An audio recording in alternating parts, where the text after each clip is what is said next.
ॐ शान्ताकारं भुजगशयनं पद्मनाभं सुरेशं पुष्पाधारं गगनसदृशं मेघवर्णं सुवर्णं लक्ष्मीकान्तं कमलनयनं योगिविद्यानगम्यं वन्दे विष्णुं भवभयहरं सर्वलोकैकनाथम् ॐ नमो भगवते वासुदेवाय गुरुर्ब्रह्मा गुरुविष्णु गुरुदेव महेश्वर गुरु साक्षात् परं ब्रह्म तस्मै श्री गुरवे नमः। ओं नमो भगवते वासुदेवाय। साहित्यिक कविबंधु परिवार आज ये पवित्र श्रीमद भगवतीय सत्संग आज ये मधुमय संध्यार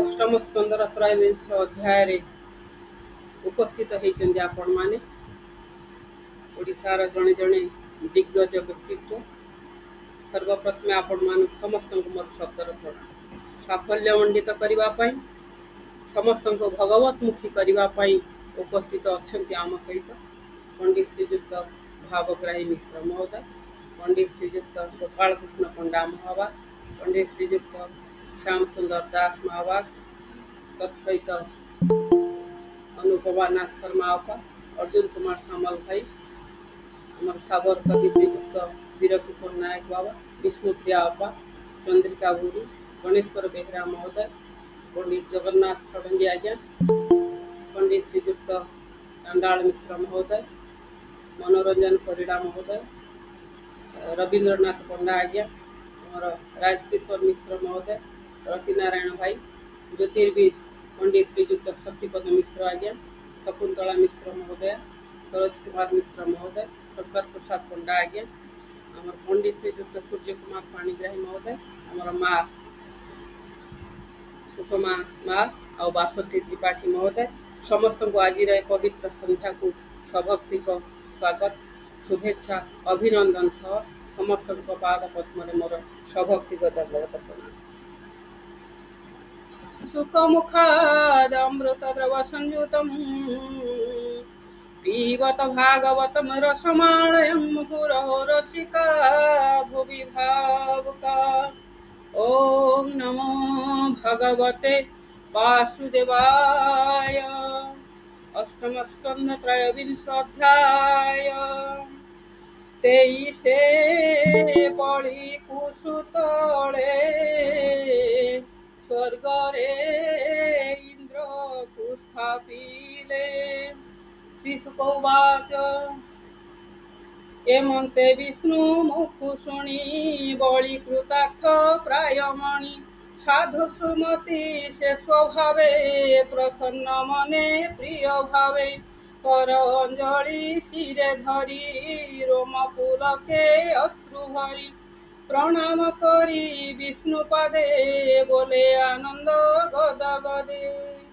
बलिवाच मोहर भाग्य ए जगते दान मुदली तोर हस्ते ब्रह्मा सृष्टि रे होई जन्म केवल भीव एड़े कर्म भोनाथ अनुग्रह तोर दिगपाल अगोचर नमे मु तोर पद्मपाद दुर्लभ लभिली प्रसाद।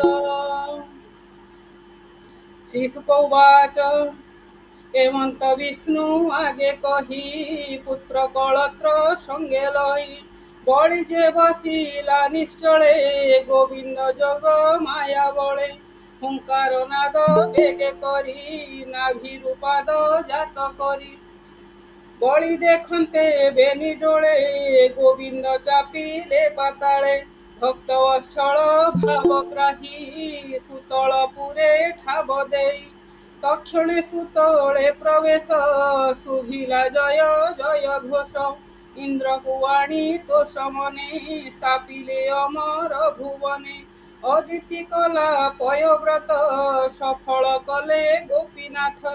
ଦେଖିଣ ନିଜ ନାତି ଗତି ସମ୍ପତ୍ତି ନାଶେ ପାଶୁ ମୁକ୍ତି। ଖଣ୍ଡିଲେ ଜଗତ ବିଷାଦ ବଳି ଦେଖିଲା ପଦ୍ମପାଦ। ଏମନ୍ତେ ନମି ବିଷ୍ଣୁ ପାଦେ ଆନନ୍ଦେ ଅଶ୍ରୁ ଗଦ ଗଦେ। ହିରଣ୍ୟକଶିପୁ କୁମର ବଲଇ ଦେଖ ଭାଗ୍ୟ ମୋର। ଜଗନ୍ନାଥଙ୍କ ଏ ପ୍ରସାଦ ଭଲେ ନ ଲଭେ ବ୍ରହ୍ମା ଶିବ। କମଳା ବକ୍ଷ ତଳେ ବାସ ବସେ କଟାକ୍ଷେ ଜନ ଦୁଃଖ ନାଶେ। ସର୍ବଦା ସମୀପେ ବସନ୍ତି ପ୍ରସାଦ ଲଭି ନ ପାରନ୍ତି। ଯେ ପାଦ ପଦ୍ମ ରେଣୁ ଆସେ ଯୋଗିଏ ଯୋଗ ସାଧି ପ୍ରାସେ। ଅଷ୍ଟାଙ୍ଗ ଯୋଗେ ପାଇ ତ୍ରାସ ଚରଣେ କରୁଥାନ୍ତି ଆସ। ସେ କାହିଁ ଲଭିବେ ଚରଣ ଯାହା ନ ପାନ୍ତି ମୁନିଗଣ। ଏମନ୍ତ ପ୍ରହ୍ଲାଦ କହି ବାମନ ପାଦେ ଶିର ଦେଇ। ଦେଖି ସନ୍ତୋଷ ଭଗବାନ କହନ୍ତି କୋମଳ ବଚନ। ଶ୍ରୀ ଭଗବାନ ଉବାଚ ପ୍ରହ୍ଲାଦ ଶୁଣ ମୋ ଉତ୍ତର ବେଗେ ତୁ ଯାଏ ବେସୁତଳ। ଆନନ୍ଦେ ନିଜ ପୁତ୍ର ତୁଲେ ସୁଖେ ବିହର ଜ୍ଞାତି ମେଳେ। ମୁଠିବି ଗଦା ପାଣି ହୋଇ ନିତ୍ୟ ଦେଖିବୁ ମୋତେ ତୁହି। ମୋ ଆହ୍ଲାଦ ମୋର ଦର୍ଶନ ନାସିବ କର୍ମର ବନ୍ଧନ। ଶ୍ରୀଶୁକ ଉବାଚ ବିଷ୍ଣୁର ବଚନ ଶୁଣିଲା ଅନେକ ମତେ ସ୍ତୁତି କଲା। ତକ୍ଷଣେ ମିଳିଲା ସୁତଳେ ବନ୍ଧୁ କୁଟୁମ୍ବ ସଙ୍ଗ ମେଳେ। ଏବେ ହୋ ଶୁଣ ପରୀକ୍ଷିତ ଅଦ୍ଭୁତ ବିଷ୍ଣୁର ଚରିତ। ଯଜ୍ଞ ପୁରୁଷ ରୂପ ଧରି ଅନଳ କୁଣ୍ଡୁ ଅବତରି। ଭୃଗୁବଦନ ଚାହିଁ ତ ସେ ବୋଲନ୍ତି ସ୍ୱଧର୍ମ ବିଶ୍ୱାସେ। ଯଜ୍ଞ ସ୍ୱଭାବେ ବ୍ରହ୍ମାଦି ବିପ୍ରେ ଅଛନ୍ତି ବେଦବାଦୀ। ତାହାଙ୍କୁ ଗୌରବ କରି କହନ୍ତି ଯଜ୍ଞ ରୂପଧାରୀ। ଶ୍ରୀ ଯଜ୍ଞ ପୁରୁଷ ଉବାଚ ତୁ ଭୃଗୁ ବଳି ତୋର ଶିଷ୍ୟ ଜାଣୁ ତୁ ଏ ଭୂତ ଭବିଷ୍ୟ। ଆଗମ ନିଗମ ବିଦିତ ମୁଁ ତ ଦେଖିଲି ବିପରୀତ। ଯଜ୍ଞ ସଂକଳ୍ପ କଲୁ ହାଦେ ବଳିବ ଶିବ ଇନ୍ଦ୍ର ପଦେ। ଏବେ ତ କର୍ମ ଛିଦ୍ର ଦେଖି ରହିଲୁ ଯଜ୍ଞକୁ ପେଖି। ଯଜ୍ଞ ଲଙ୍ଘନ କର୍ମ କଲେ କେମନ୍ତେ ବର୍ତ୍ତିବୁ ତୁ ଭଲେ। ଏ ଯଜ୍ଞ ତୋହର ଗୋଚର ତୁ ଏବେ ପୂର୍ଣ୍ଣାହୁତି କର। ଫଳ ପାଇବ ଯଜମାନ ତାକୁଳେ ଥିବ ତୋର ମାନ୍ୟ। ଶ୍ରୀଶୁକ ଉବାଚ ଯଜ୍ଞ ପୁରୁଷ ମୁଖ ଶୁଣି ଭୃଗୁ ଅନେକ ସ୍ତୁତି ଭଣି। ଚାହିଁ ସେ ବାମନ ଚରଣ ଯଜ୍ଞ ସ୍ୱରୂପୀ ନାରାୟଣ। ବୋଲଇ ଯୋଡ଼ିବେ ନିକର ପୁଲକ ଆନନ୍ଦ ଶରୀର। ଓ ନାଥ ଏ ଯଜ୍ଞ ଶରୀର ଶେଷ ଜନ ଉପକାର। କର୍ମର ଈଶ୍ୱର ତୁ ଯହିଁ ତା କର୍ମ ଛିଦ୍ର ହୋଇ କାହିଁ। ଯେ ମନ୍ତ୍ର ଆଦି ଦେଶ କାଳ ଯେ ଛିଦ୍ର ହୁଅଇ ସକଳ। ତୋ ନାମ କୀର୍ତ୍ତନେ ବିଫଳ ତୋ ନାମ କୀର୍ତ୍ତନେ ସଫଳ। ଛିଦ୍ର ହୁଅଇ ସକଳ ତଥାପି ଆଜ୍ଞା ଘେନି ଶିରେ ଶ୍ରୁବ ଧଇଲି ଦକ୍ଷ କରେ। ଋତିଜ ଋଷି ଗଣ ସଙ୍ଗେ ଆହୁତି ଦେଲା ବେଦ ମାର୍ଗେ। ଆନନ୍ଦେ ହୋଇ ଦ୍ରବୀଭୂତ ଭୃଗୁ ହୋଇଲେ କୃତ୍ୟ କୃତ୍ୟ। ଏବେ ତୁ ଶୁଣ ହେ ରାଜନ ବାମନ ରୂପେ ଭଗବାନ।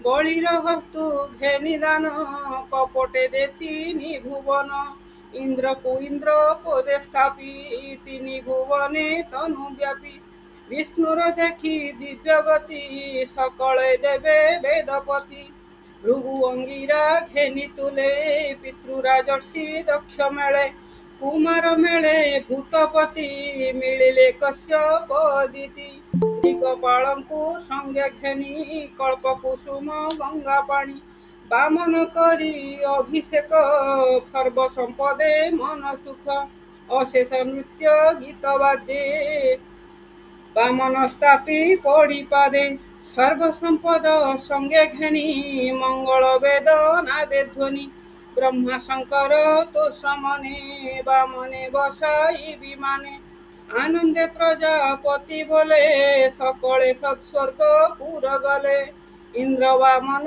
ভুজ বলে সকল দিগ পালে মিলে নিশ্চিন্তে স্বর্গে সে বসিলা যেণু অদিতি ব্রত কলা এবে হো পরীক্ষিত শুন ব্রহ্মা শঙ্কর দেবগণ বামন পদে স্তুতি কলে নিশ্চিন্তে নিজ পুরে গলে বলিবা মনর প্রস্তাবে ব্রত সে কহিলু তো ভাবে বলিবা মনর প্রস্তাবে ব্রত সে কহিলু তো ভাবে তু যেণু পচারিলু মতে বামন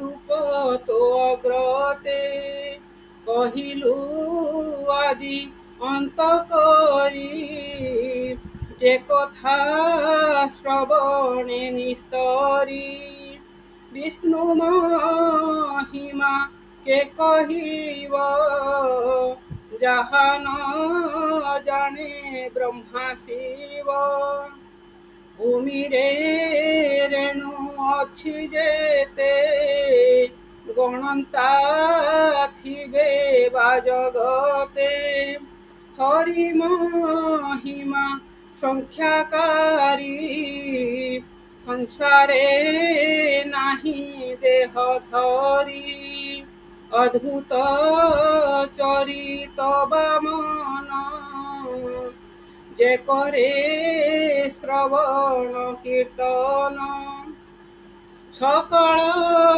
বিঘ্ন নাশ যাই অন্তে পরম গতি পাই সে হরি চরণ পঙ্কজে ব্রাহ্মণ জগন্নাথ ভজে গোবিন্দ গোবিন্দ গোবিন্দ পদু গলাই মকরন্দ সে মকরন্দ পান করি খেলে তরন্তি ব্রজ নারী সে ব্রজ নারীଙ୍କ পୟରେ মন রহু নিরন্তরে মন নিরন্তরে থাউ হা কৃষ্ণ বলি জীব যাও হা কৃষ্ণ বলি যাও জীব মোতে উদ্ধর পদ্মনাভ ওম নমো ভগবতে বাসুদেবায় ইতি শ্রীমদ্ভাগবতে মহাপুরাণে পারমহংস্যাং সংহিতায়াং অষ্টমস্কন্ধে বলিবামন চরিতং নাম ত্রয়োবিংশোऽধ্যায় সম্পূর্ণম। ওম নমো ভগবতে বাসুদেবায়। ସୃଷ୍ଟିର ଆଦ୍ୟ ଧ୍ୱନି ଓମ୍। ପରମ ପୂଜ୍ୟ ପ୍ରାତଃ ସ୍ମରଣୀୟ ଭାରତ ମାତା କୋଟି ଓଡ଼ିଆ ଧର୍ମମଣି ପ୍ରଭୁ ଶ୍ରୀ ଜଗନ୍ନାଥଙ୍କ ଅଭୟ ଚରଣ କମଳ ତଳେ ଅନନ୍ତ କୋଟି ପ୍ରଣାମ। ଆଜିର ଇଏ ପବିତ୍ର ସତ୍ସଙ୍ଗକୁ ମହାପ୍ରଭୁକୁ ଆମେ ସଭକ୍ତିକ କୃତଜ୍ଞତା ପୂର୍ବକ ନିବେଦନ ରଖୁ। ମହାପ୍ରଭୁ ଆପଣ ଆଜିର मुख्य आसन रे उपवेशन करतु आउ ए सत्संग को सफल करने आमको आशीर्वाद दियंतु। आउ थे परे परे जो मैंने जोड़ी होती समस्त को मोर भक्तिर प्रणाम। आज कथाभ्यास आसन रे यही अष्टम स्कंद 23 अध्याय को आलोचना करने ए भगवान कर बामन बलि चरित बामन को जो सुतल को से पठे ये कथा को आम पाखरे विस्तृत भाव में आलोचना करने आम सहित अच्छा पूज्य कथाभ्यास पंडित प्रवाचक पंडित श्रीजुक्त चंडाल मिश्र महोदय महोदय को सभक्तिक स्वागत सुस्वागत महाभाग। आज ये व्यासासन आपण उपवेशन कर ये अध्याय आलोचना आगे नापी मोर विनम्रता प्रणाम सह निवेदन सुस्वागत सुस्वागत सुस्वागत।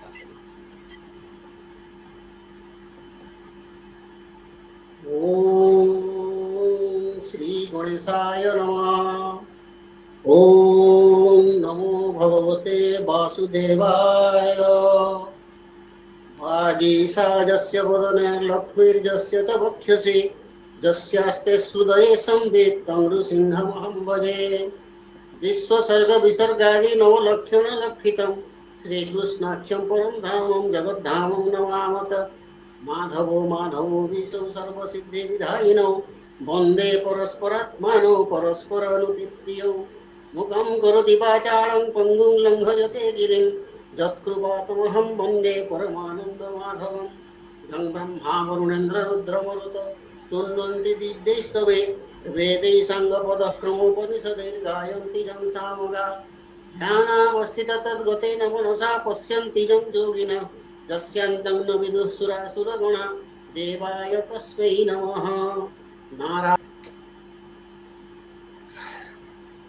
साहित्यिक कवि बंधु परिवार बालेश्वर द्वारा आयोजित श्रीमद् भगवत आभासी सत्संग रे अनुष्ठान सभापति मान्यवर देवेंद्र कुमार नायक महोदय कार्यक्रम परिचालना दायित्व रे थिबा यशस्विनी संपादिका तथा संचालिका श्रीमती प्रणति महापात्र महोदया शुभेच्छा रे आसीबे श्रीयुक्त शक्तिपद मिश्र महाभाग।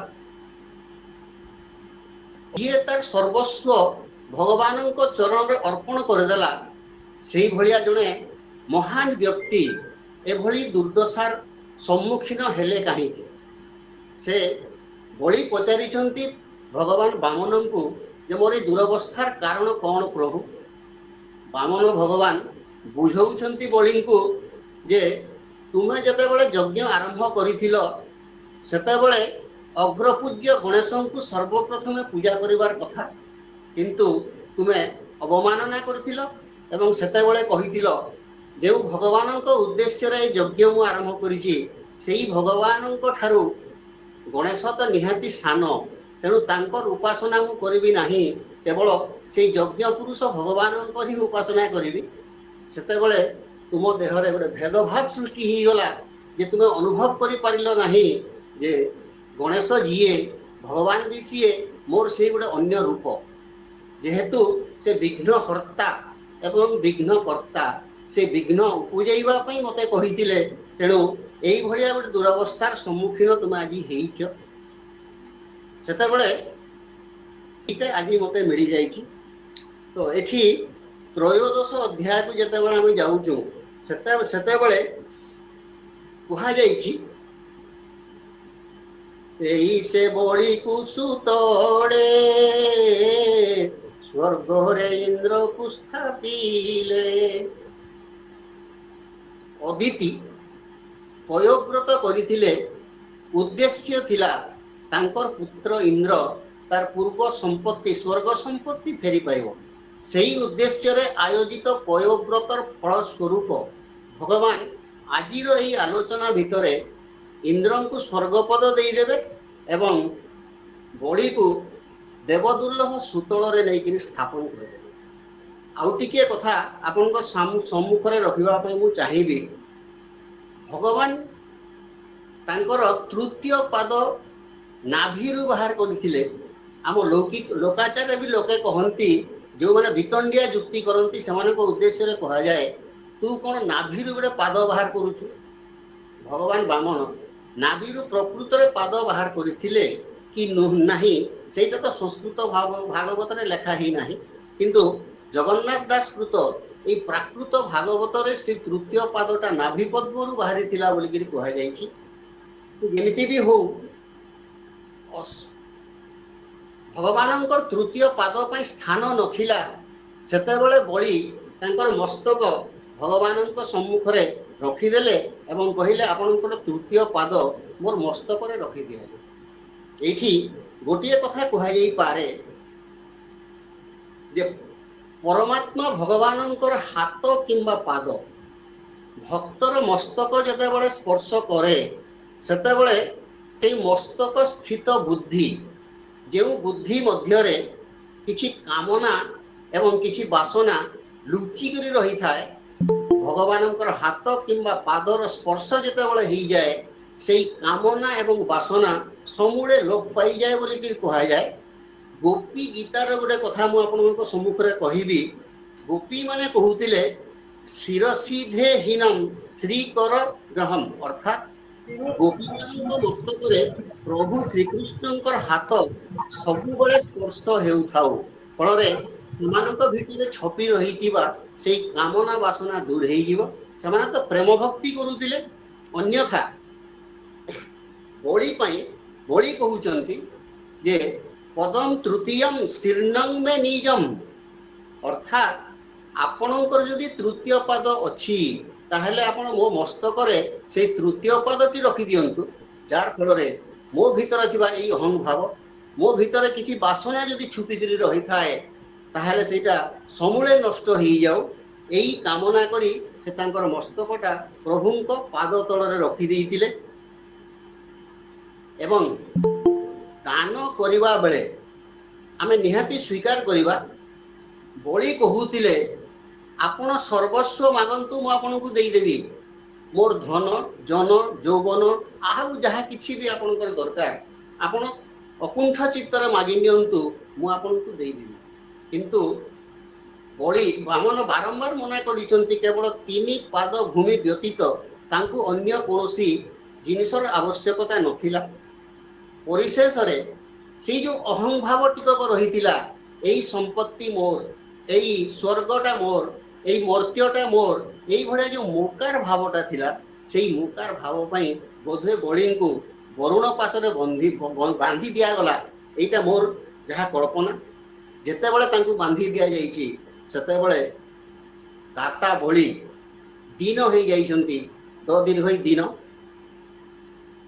जेतेबले दाता दीन हो जाए सेतेबले ता दानर कोनोसी जेतेबले दाता दीन न हो पारे तार दानर कोनोसी महत्व रहे नहीं बलि राजा जेतेबले दीन हो गले सेतेबले से महान हो गले से रूपांतरित हो गले जड़े सच्चोट एवं परम वैष्णव भाव में आपण मैंने निहाती स्वीकार करेंगे आमे जेतेबले भगवान पूजा करूँ जेतेबले भगवान उद्देश्य कौन नैवेद्य अर्पण करा जाए भगवान नैवेद्यर अवशेष चंड नैवेद्य भाव अर्पण करा जाए एवं से चंड नैवेद्य विश्वक्सेन को ही अर्पण करा जाए किंतु जेतेबले ब्राह्मण माने पूजा करती चंड नैवेद्य देवा पूर्वर से जो मंत्र उच्चारण करती से मंत्रर प्रथम शब्दटी आपण निहाती स्वीकार करेंगे से बलि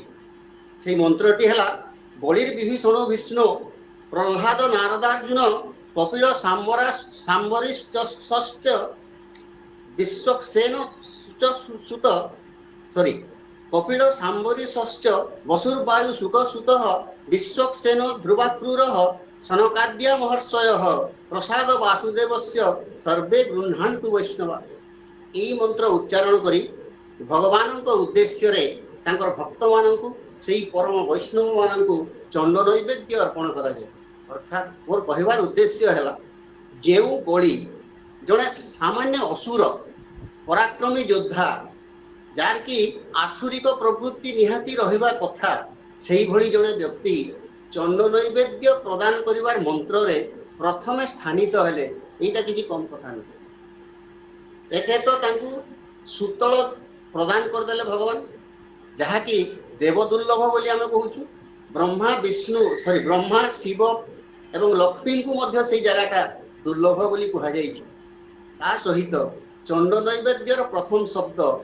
बलिर महानता को निहाती बहुगुणित करे एटा मोर विश्वास एबे आरंभ करिवा त्रयोदश अध्याय त्रयोविंश अध्याय श्री शुकवाच एमंते विष्णु मुख शुणी बलि कृतार्थ प्राय मणि साधु सुमति से स्वभावे प्रसन्न मने प्रिय भावे कर अंजलि सिरे धरी रोम पुलके अश्रु भरी प्रणाम करी विष्णु पादे बोले आनंद गद गदे संस्कृत भागवत रे देखुतिली बलि सर्वप्रथमे कहिजंती हे प्रभु बटु बामन आपनकु मु भल भाव प्रणाम के मध्य करी नाही केवल लोक देखाणिया गोटे प्रणाम करथिली गोटे ब्राह्मण हिसाब रे सेतिकी रे आपण एते संतुष्ट ही गले एवं मते एभलिया गोटे आसन रे अधिष्ठित करई देले जहाँकि कल्पनातीत एहा महान महा मनीषी मानक मध्य मिले नाही सनकादि ऋषि मानक भी एटा मिलवाटा संदेह बोली से कहउचंती एवं सेटा कहिबा बेले तांकु तांकर अश्रु छळ छळ होई गला से बाष्परुद्ध होई गले तांकर कंठ बाष्परुद्ध होई गला एवं से गदगद कंठ रे भगवान को उद्देश्य रे कहउचंती बलि उवाच मोर भाग्य ए जगते दान मु देली तोर हस्ते मोठार बोलिया भाग्यवान केही नाही जे कि जणे सत्पात्र रे दान करिवार व्यक्ति भगवानଙ୍କ ठाରୁ सत्पात्र आउ केही नाही सेटा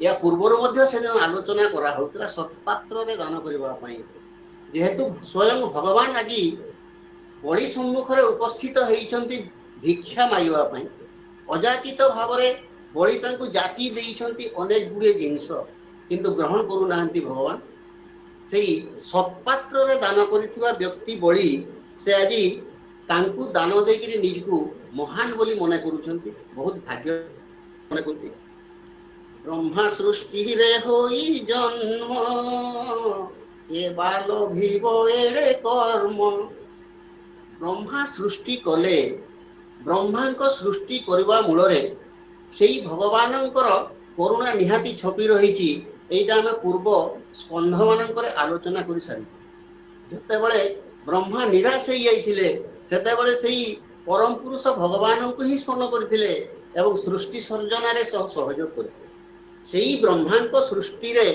जेते जीव सृष्टि हिचंती सेई मानंक पई एइटा निहाती गोटे दुर्लभ जिनस बोली बलि कहउचंती भगवान वामन को से कहउचंती गोनाथ अनुग्रह तोर एटा केवल आपनकर करुणा दिगपालंकु अगोचर नमे मु तोर पद्म पाद दुर्लभ लोभिली प्रसाद जहा देवता लोकपाल एवं ब्रह्मांक सृष्टि रे थिबा कोनोसी जीव पई संभव नुहे सेईटा आपन आज मते देई देले गोटे सामान्य मात्र प्रणाम करिबा प्रचेष्टा जहा मु करिथिली प्रकृत रे प्रणाम करि नथिली सुख कहउचंती एमंत विष्णु आगे कही पुत्र कलत्र संगे नहीं स्त्री थिले तांकर पुओ थिले तांकर झियोटे भी थिला बोली मु पढुतिली से दिन बही रे यार ना बोधे रत्नमाला परवर्ती अवस्था रे रत्नमाला पूतना हेकिरी जन्म होइतिला बोली कि कहा जाईची एवं जते बेले बामन बलि को बांधी देइथिले सेही समय रे सेही रत्नमाला हृदय रे बहुत राग सृष्टि हितिला जे तार बापा बांधी हेकि रहि जाइछंती मने मने कामना करिथिला जे एई भलिया गोटे शिशु को मु स्तन्यपान करांती एवं परे मारी दियंती। जेतेबेले भगवानंकर अवस्था देखिची सेतेबेले से शिशु प्रति जो मार आकर्षण थाए सेही आकर्षणटा ता हृदय को पळे आस्तिला। तेणु से चिंता करथिला मु याकु स्तन्यपान करांती। जेतेबेले बळी को बांधी दिया जाइथिला बळी दुर्दशाग्रस्त होइतिले सेतेबेले तार मनरे गोटे वासना जात होइतिला मु याकु मारी दियंती। तार सेही उद्देश्यटा सफल होइतिला द्वापर जुगरे जेतेबेले पुतना रूप से जन्म नैथिला। भगवान श्रीकृष्ण तार स्तन्यपान तो करथिले एवं तार छाती रे सोई भी जाइतिले एवं ताकू परम धाम देइतिले तार उद्धार कर देइतिले असुर जन्म।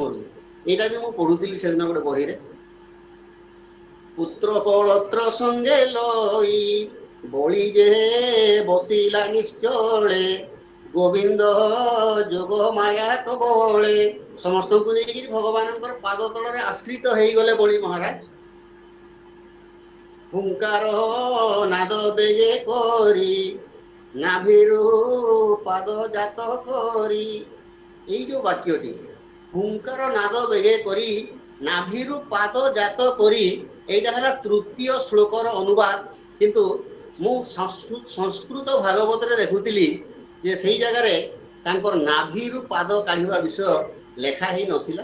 ठीक है पारे मोर बुझिबारे किसी त्रुटि रही थाई पारे। से जा भी हो भगवान तृतीय पाद बळीर मस्तक ऊपर रखिदेले एवं से पाद स्पर्श रे बळीर जहा कामना वासना थिला सबु जाक नष्ट हो गला।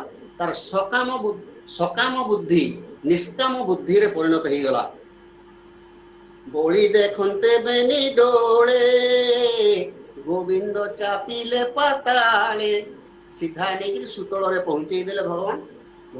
भक्त वत्सल भाव ग्राही सुतल पुरे ठाव देई तक्षणे सुतले प्रवेश सुभिला जय जय घोष।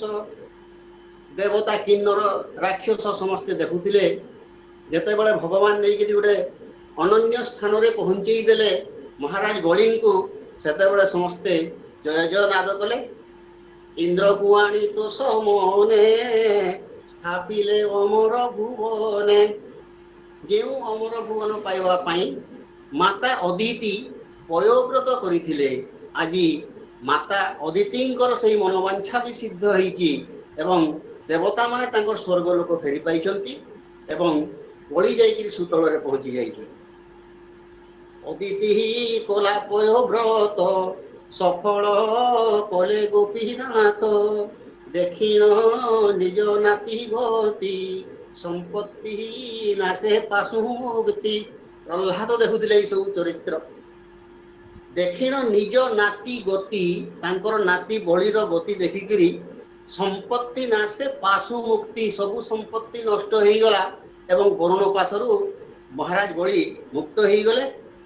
खंडिले जगत विषाद बळी देखिला पद्म पाद।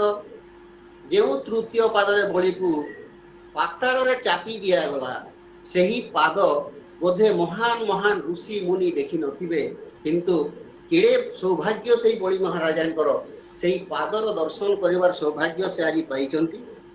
एमंते नमी विष्णु पादे आनंदे अश्रु गद गदे हिरण्यकशिपु कुमर बोलई देख भाग्य मोर। हिरण्यकशिपु कुमर जे प्रहलाद यही सब देखिक से कहते बड़ी भाग्यवान हो कि न हो मु ताठारु यथेष्ट भाग्यवान जे आज बळीर कृतकार्य भगवान तृतीय पादर दर्शन करिवार सौभाग्य आज मते मिली जाइछि। जगन्नाथंक ए प्रसाद भले न लोभे ब्रह्मा शिव कमला वक्षस्थले बसे कटाक्षे जन दुख नाशे सर्वदा समीपे बसंती प्रसाद लोभी न पारंती। ब्रह्मा हेले भगवान नाभि कमल सृष्टि होइतिबा एई जगतर स्रष्टा। शिव भगवान रामचंद्र श्रेष्ठ उपासक बोली आमे कहि परिबा। लक्ष्मी सदा बेले भगवान वक्षस्थल रे वास करि थांती। एई तीन जन को जो जिनिस दुर्लभ आज सेईटा देखिछंती बली महाराज एवं तांकर अजा प्रहल्लाद एवं निजको भाग्यवान मने करूचंती।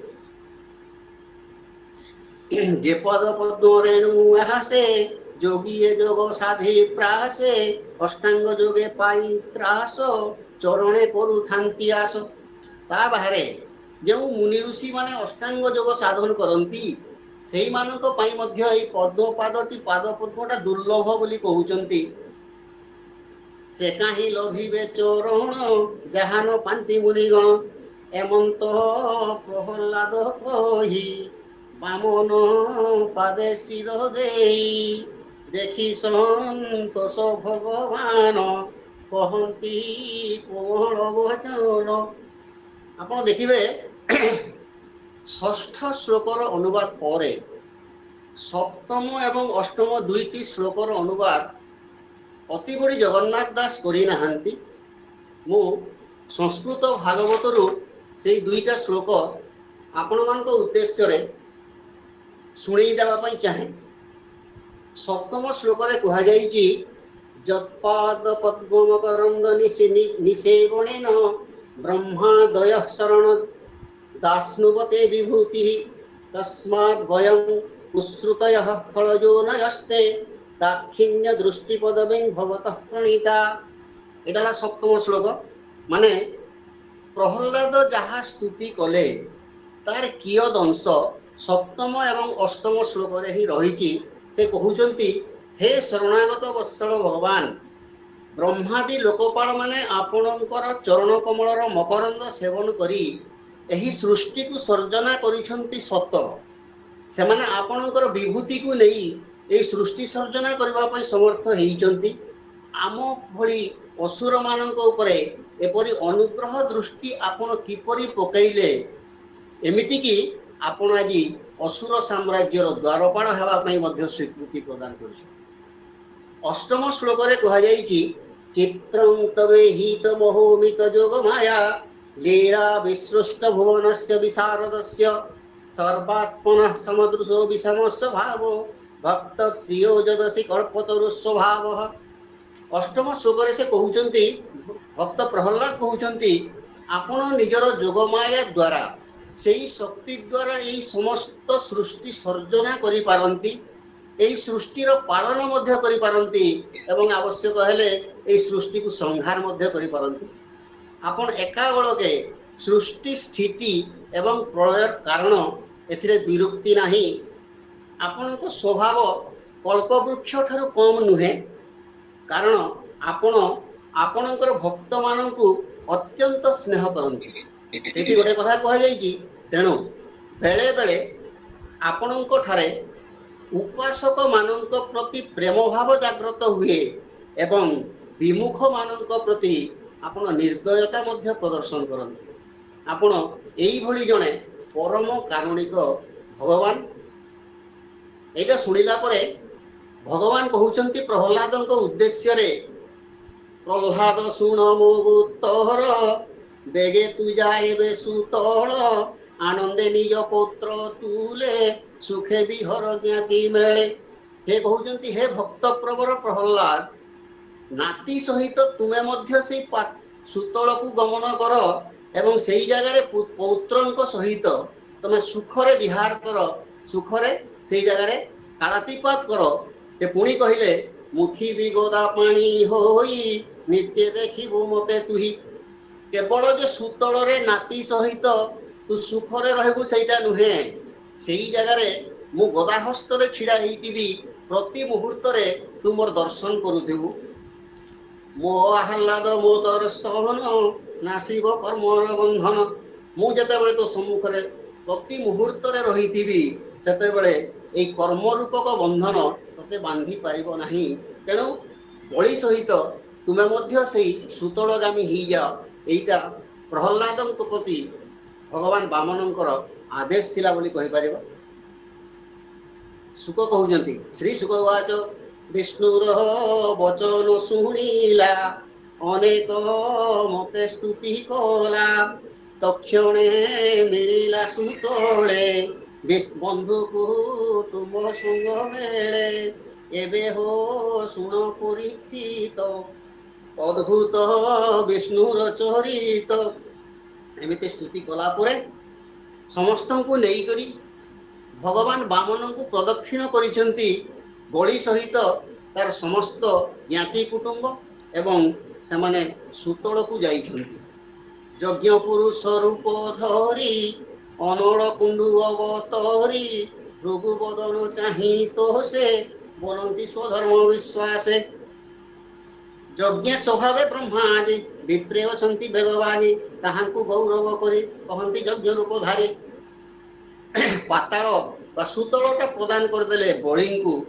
ତାପରେ ସେଇ ଯୋଉ ଯଜ୍ଞ ଆୟୋଜନ କରିଥିଲେ ବଳି ସେଇ ଯଜ୍ଞ ପୁରୁଷ ସେଇ ଜାଗାରେ ଆବିର୍ଭୂତ ହେଇଛନ୍ତି ଏବଂ ବଳିର ଗୁରୁ ଶୁକ୍ରାଚାର୍ଯ୍ୟଙ୍କ ଉଦ୍ଦେଶ୍ୟରେ କହୁଛନ୍ତି ଯେ ହେ ଭୃଗୁ ତୁମେ ଯେଉଁ କାର୍ଯ୍ୟକ୍ରମର ଆୟୋଜନ କରିଥିଲ ତମର ଯେଉଁ କଳ୍ପନା ଥିଲା ତୁମେ ଯେଉଁ ସଂକଳ୍ପ ନେଇଥିଲ ବଳିକୁ ଚିରଦିନ ପାଇଁ ସ୍ୱର୍ଗର ଇନ୍ଦ୍ରପଦ ପ୍ରଦାନ କରିବା ପାଇଁ ସେହି କାର୍ଯ୍ୟକ୍ରମରେ କିଛିଟା ବିଘ୍ନ ନିହାତି ସୃଷ୍ଟି ହେଇଗଲା। ବିଘ୍ନ ସୃଷ୍ଟି ହେଇଗଲା ବୋଲି ତୁମେ ନିରୁତ୍ସାହିତ ହେଇକି ରହିବା ଠିକ ନୁହେଁ। ତମେ ସେଇ କାର୍ଯ୍ୟର ପୁରସ୍କରଣ କରିଦିଅ ଯଜ୍ଞର ସମାପନ ହେଇଯାଉ। ଫଳତଃ ଭବିଷ୍ୟତରେ ସାବର୍ଣ୍ଣୀ ମନୁରେ ଯାହା କୁହାଯାଇଛି ବଳିକୁ ସେଇ ଇନ୍ଦ୍ରପଦ ଗୋଟିଏ ମନୁ ପାଇଁ ପ୍ରଦାନ କରାଯିବ। ଭୃଗୁଙ୍କୁ କହିଛନ୍ତି ଯଜ୍ଞ ପୁରୁଷ ନିଜେ ଏହି କାର୍ଯ୍ୟକ୍ରମର ସମାପନ କରିବା ପାଇଁ। ଯଜ୍ଞ ପୁରୁଷ କହୁଛନ୍ତି ତୁ ଭୃଗୁ ବଳି ତୋର ଶିଷ୍ୟ ଜାଣୁ ତୁ ଏ ଭୂତ ଭବିଷ୍ୟ। ଭୂତ ଭବିଷ୍ୟ ସର୍ବଜ୍ଞାତା ଶୁକ୍ରାଚାର୍ଯ୍ୟ ବଳି ଉଦ୍ଦେଶ୍ୟରେ ଆରମ୍ଭ କରିଥିଲେ ଯଜ୍ଞ। ଯଜ୍ଞ ପୁରୁଷ ତାଙ୍କୁ କହୁଛନ୍ତି ଆଗମ ନିଗମ ଭବିଷ୍ୟତ ବିଷୟରେ ସର୍ବଜ୍ଞତା ମୁନି ମୁଁ ଏଠି କଣ ଗୋଟେ ବିପରୀତ ରୀତି ଦେଖୁଛି।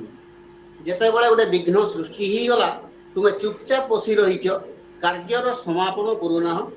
ସେ କହିଲେ ଆଗମ ନିଗମ ବିଦିହିତ ମୁଁ ତ ଦେଖିଲି ବିପରୀତ ଯଜ୍ଞ ସଂକଳ୍ପ କଲୁ ହାରେ ବଳି ବସିବ ଇନ୍ଦ୍ର ପଦେ। ବଳିକୁ ଇନ୍ଦ୍ର ପଦରେ ବସେଇବାର ସଂକଳ୍ପ ନେଇ ଏଇ ଯୋଉ ଯଜ୍ଞ ଆରମ୍ଭ କଲୁ ସେହି କାର୍ଯ୍ୟର ସମାପନ କରିବା ପାଇଁ ଯଜ୍ଞ ପୁରୁଷ କହୁଛନ୍ତି ଭଗବାନ ବ୍ରହ୍ମାଙ୍କ ଠାରୁ ବଂଶଧର ଶୁକ୍ରାଚାର୍ଯ୍ୟଙ୍କୁ। ଏବେ ତ କର୍ମ ଛିଦ୍ର ଦେଖି ରହିଲୁ ଯଜ୍ଞକୁ ଉପେକ୍ଷୀ। କର୍ମ ଛିଦ୍ର କର୍ମରେ ଉପସ୍ଥିତ ବିଘ୍ନ ଭଗବାନ ସେଇ ଜାଗାରେ ଛିଡା ହେଇଛନ୍ତି। ଭଗବାନ ଯେହେତୁ ଛିଡା ହେଇଛନ୍ତି ଶୁକ୍ରଙ୍କର ସେଇଠି ବିଶ୍ୱାସ ରହିଛି ଯେଉଁଠି ସ୍ଵୟଂ ଭଗବାନ ଯଜ୍ଞ ପୁରୁଷ ଦଣ୍ଡାୟମାନ ସେଇ ଜାଗାରେ କୌଣସି ବିଘ୍ନ କେବେ ଦେଖା ଦେଇ ନପାରେ। ପରବର୍ତ୍ତୀ ପର୍ଯ୍ୟାୟରେ ସେ କହିଛନ୍ତି ଏଇଟା ମୋ କହିବାର ଉଦ୍ଦେଶ୍ୟ ହେଲା ଗୋଟେ ଏକାଦଶୀ ଜାଗରଣରେ ମୁଁ ସେଦିନ ଯୋଗ ଦେଇଥିଲି। ଏକାଦଶୀ ମହାତ୍ମ୍ୟ ସେଇଠି ପାଠ କରାହଉଥିଲା। ସେଇଠି ଗୋଟିଏ ପଦ ମୋର ଦୃଷ୍ଟି ଆକର୍ଷଣ କରିଥିଲା ସେଦିନ। ସେଠି ଲେଖା ହେଇଛି ଏକାଦଶୀ ଜାଗରଣେ ବିଘ୍ନ ହେଲେ ଯାହାତ ସାପ ଦେଇ ସେଠାରୁ ମୁଁ ଯାଏ କି ଏହା ସତ୍ୟ। ଭଗବାନ କହୁଛନ୍ତି ଯେଉଁମାନେ ଏକାଦଶୀ ବ୍ରତ କରନ୍ତି ଯାହାକି ସର୍ବଶ୍ରେଷ୍ଠ ବ୍ରତ ବୋଲି ଆମେ ଗ୍ରହଣ କରି ନେଇଛୁ ସେଇଭଳି ଏକାଦଶୀ ଜାଗରଣରେ ଯଦି ବିଘ୍ନ ଜାତ ହୁଏ ଭଗବାନ ଅଭିଶାପ ଦେଇକି ପଳେଇ ଯାଆନ୍ତି। ଏଠି କୁହାହେଉଛି ଶୁକ୍ରାଚାର୍ଯ୍ୟ ସ୍ୱୀକାର କରିଛନ୍ତି ଯେଉଁଠି ଯଜ୍ଞ ପୁରୁଷ ଥିବେ ଯେଉଁଠି ଭଗବାନ ନିଜେ ଦଣ୍ଡାୟମାନ ହେଇଥିବେ ସେଇ ଜାଗାରେ ବିଘ୍ନ କାହିଁକି ସୃଷ୍ଟି ହେବ। ମୋର କହିବାର କଥା ହେଲା ଆମେ ଏକାଦଶୀ ଜାଗରଣ କରୁଛୁ। ଏକାଦଶୀ ସର୍ବଶ୍ରେଷ୍ଠ ଉପାସନା ବୋଲି ଆମେ ଗ୍ରହଣ କରି ନେଇଛୁ। ସେଇଭଳି ଜାଗାରେ ବିଘ୍ନ କାହିଁକି ସୃଷ୍ଟି ହେବ। ଯଦି ବି ବିଘ୍ନ ସୃଷ୍ଟି ହେବ ସେଇ ପରମ କାରୁଣିକ ଭଗବାନ ଅଭିଶାପ କାହିଁକି ଦେବେ। ସେ ତ ଥିବେ ସେ ଆମକୁ ଏମିତି ନିୟୋଜିତ କରିବା କଥା ଯେମିତି ସେଇ ଜାଗାରେ କୌଣସି ପ୍ରକାର ବିଘ୍ନ ଜାତ ନ ହୁଏ। ଯାହା ବି ହଉ ଏଇଟା ହେଇପାରେ ଗୋଟେ ଅପ୍ରାସଙ୍ଗିକ କଥା କିନ୍ତୁ ମୋର ଦୃଷ୍ଟି ଆକର୍ଷଣ କରିଥିଲା ତେଣୁ ଆପଣମାନଙ୍କ ସମ୍ମୁଖରେ ଉପସ୍ଥାପନ କଲି। ତ୍ରୁଟି ମାର୍ଜନା କରିବା ହେବେ। ପରେ କହୁଛନ୍ତି ଭଗବାନ ଯଜ୍ଞ ପୁରୁଷ যজ্ঞ লঙ্ঘন কর্ম কলে কেমন্তে বর্তি বুতু ভলে।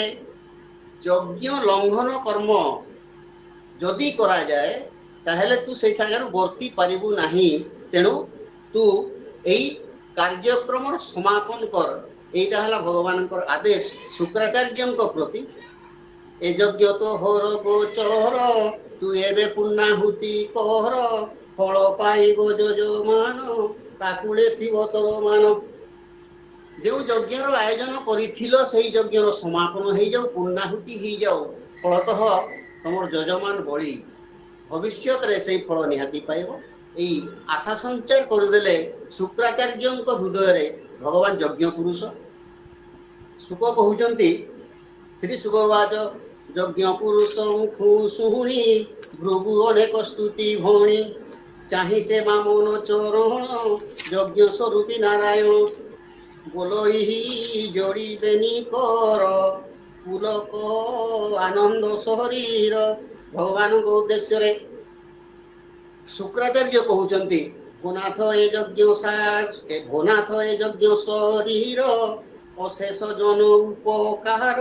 କର୍ମର ଈଶ୍ୱର ତୁ ଜହିଁ ତା କର୍ମ ଛିଦ୍ର ହୋଇ କାହିଁ।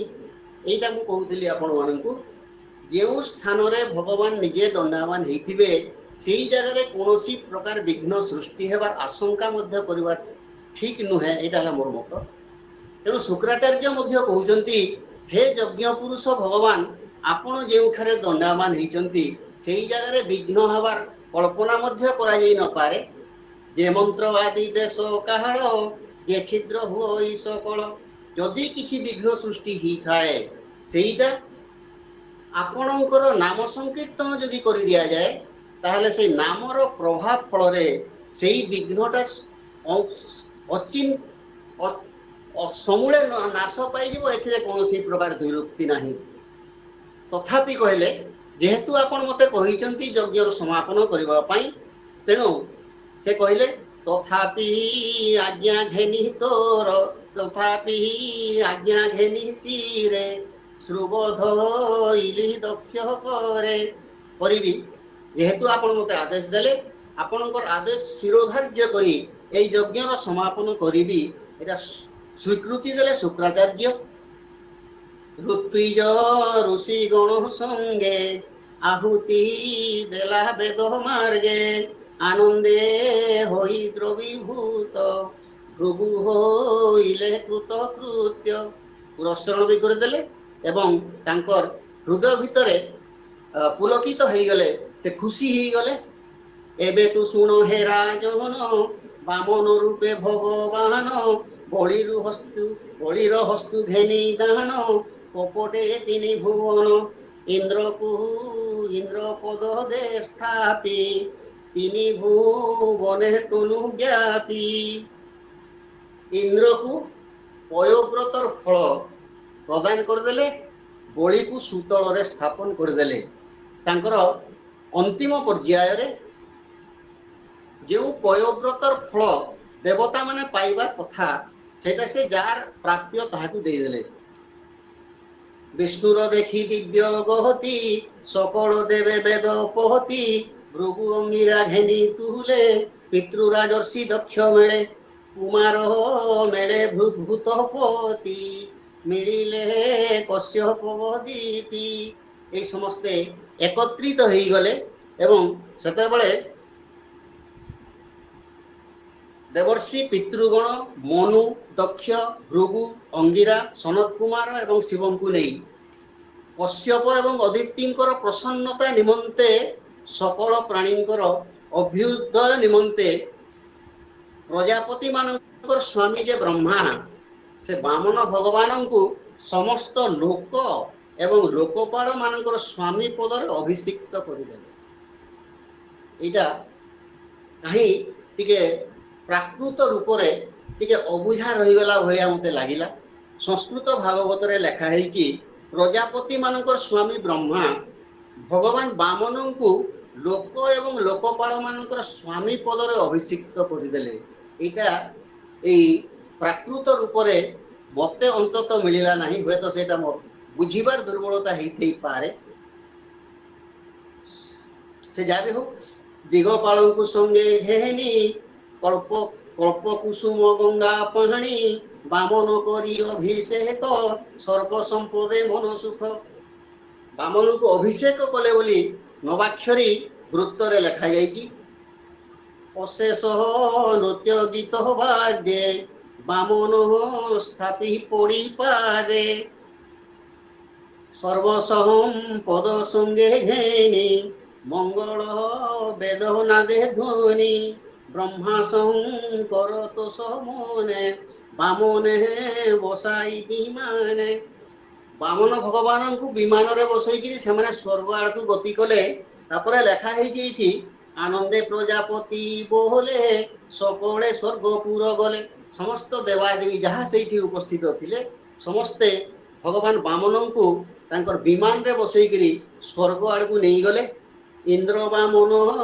भुज बड़े सकल दिग पाल मेले निश्चिंते स्वर्गे से बसिला जेणु अदिति व्रती व्रत कला बामनंकर भुज बलरे बामनंकर आशीर्वाद बलरे एवं से बामनंकर उपस्थिति हेतु सकल समस्त दिगपाल मान सहित इंद्र जैकी स्वर्गर तार आसन रे बसी गले एबे हो परीक्षित शुण ब्रह्मा शंकर देवगण बामन पदे स्तुति कहले निश्चिंते निज पुरे गले जेते बळे इंद्र पदर अभिषिक्त होई गले इंद्र सेते बळे अन्यान्य देवता वृंद निज निज स्थान को प्रत्यावर्तन करिसंती तार पूर्वरु भगवान बामन को सामाने सभक्ति चित्तरे स्तुति करिसंती बळी महा मनोर प्रस्तावे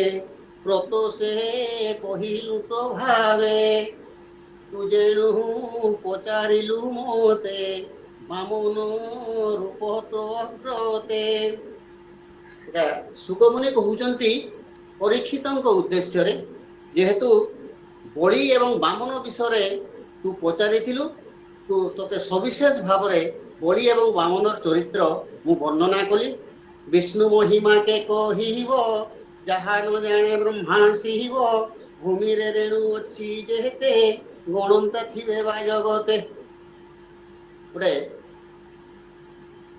कपोल कल्पित कथा भूमि रे रेणु अच्छी जेते गणंत थिबे बा जगते पृथ्वी रे जेतिकी रेणु थाए सेटा गणिबाटा संभव नुहे आकाश रे जेते तारापंती देखा जानती ताकू गणिबाटा संभव नुहे जेतिकी वर्षा धारा पृथ्वी पृष्ठ रे पड़े ताहाकू मध्य केही गणी पारंती नाही एटा आमे देखिबा दशम स्कंध रे ब्रह्मास्तुति रे कहा जाईची सेई जगह रे से कहिचंती एतिनी गणन समर्थ केवबा थिबे ए जगत ब्रह्मा कहउचंती पृथ्वी रे केते रेणु अछि सेटा हुए तो के गणी देई पारे केते वर्षा धारा पडुची सेटा हुए तो गणिबा पई के समर्थ हेई पारे किंतु तुमर महिमा भगवान विष्णुंकर महिमा गणिबा पई एमिति किछि संभव पृथ्वी रे केही जन्म नहीं नहन वशिष्ठ मध्य गोटे जगह रे स्वीकार करिसंती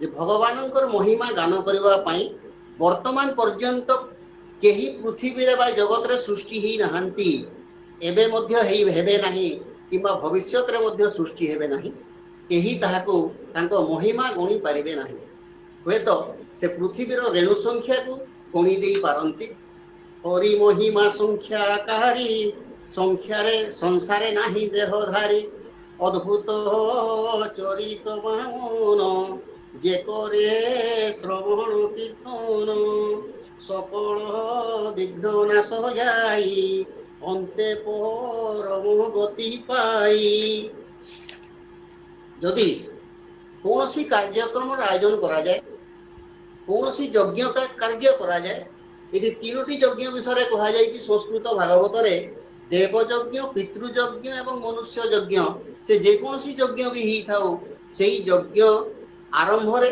से यज्ञ शेष रे जदि भगवान बामनंकर ही चरित जदि से जगह आलोचना करा जाए से जगह पाठ करा जाए ताहले कौन सी प्रकार विघ्न से जगह सृष्टि हुए नहीं परिशेष रे मु आपण मानक उद्देश्य रे आउ दुई पद मात्र रखिबी जेहेतु अध्यायटा छोट थिला तेणु एपट सेपट करिकी आपण मानक समय अतिबाहित कली निहाती मते क्षमा कर देबे। अष्टम स्कंधरे वासनार विनाश पाई मार्गदर्शन करा जाइछि। टी उपाय रे एई वासनार विनाश करा जाई पारिबो। प्रथमटी हला सर्वदा हरिस्मरण द्वारा एई विष वासनार मुक्त हेई पारिबा। समस्त पार्थिव जिनिस प्रति अनासक्त हवा एवं एइटा मोर नुहे एइटा भगवानंकर दान बोली आम स्वीकार करवा। आमे केबे हेले भाबिबा नहीं जे आमे लक्ष्मीपति अर्थात आमे धनी, आमे भाबिबा नहीं आमे लक्ष्मीपति बोली, बरम आमे चिंता करवा कथा आमे लक्ष्मींकर पुत्र बोली। जदि आमे लक्ष्मींकर पुत्र हेई जाऊं ताहले भगवान निहाती हमर बापा हेई जिवे, एथिरे संदेह नहीं। विपत्ति समय रे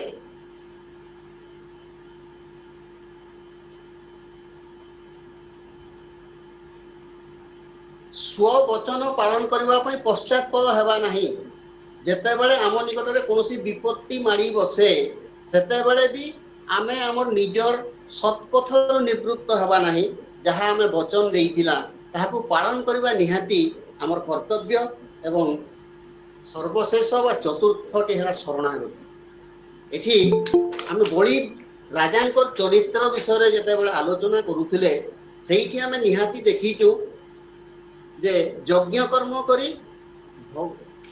भक्त प्रवर बळी निहाती हरि को स्मरण करिसंती। जेंटा प्रथम जिनसटा समस्त संपत्ति दान करिदेले देवा सकल विघ्न नाश जाई अंते परम गति पाई से हरि चरण पंकजे ब्राह्मण जगन्नाथ भजे।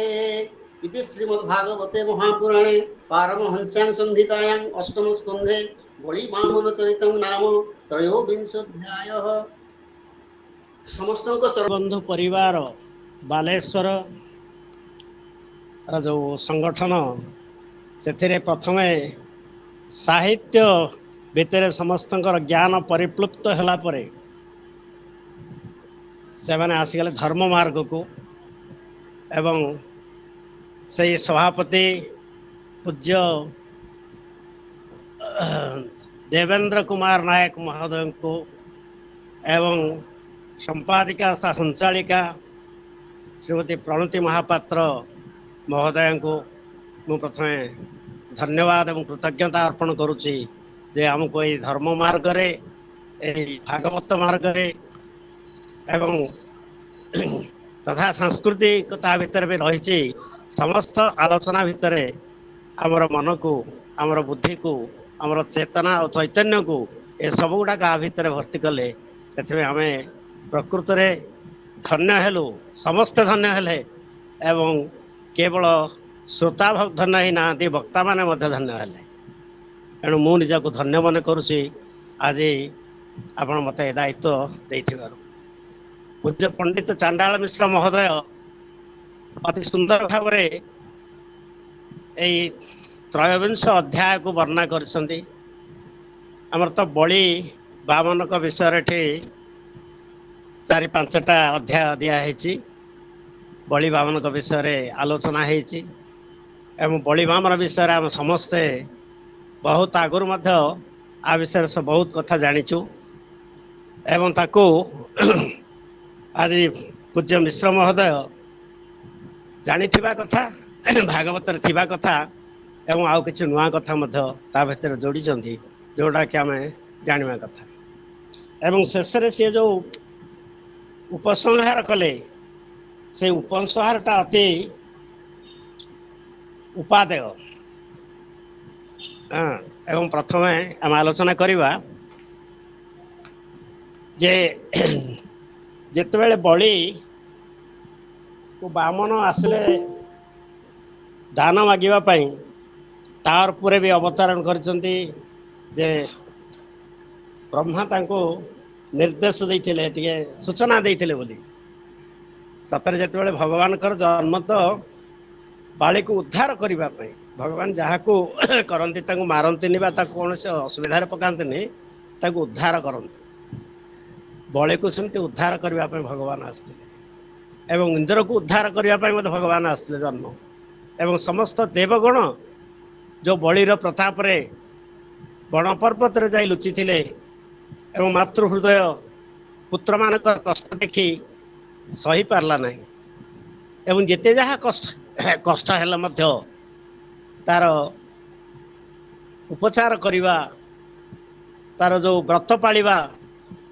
सेही कथारे पचारिथिले कश्यप महाराज कहले जे पयव्रत करबा पई पयव्रत रो विधान आप जानते बहुत आगुरी सरची से पयव्रत कले जहाँ फल भगवान बामन रूप में जन्म है बामन रूप में जन्म है पटुबामन रूप धरी सांगे सांगे से जन्म है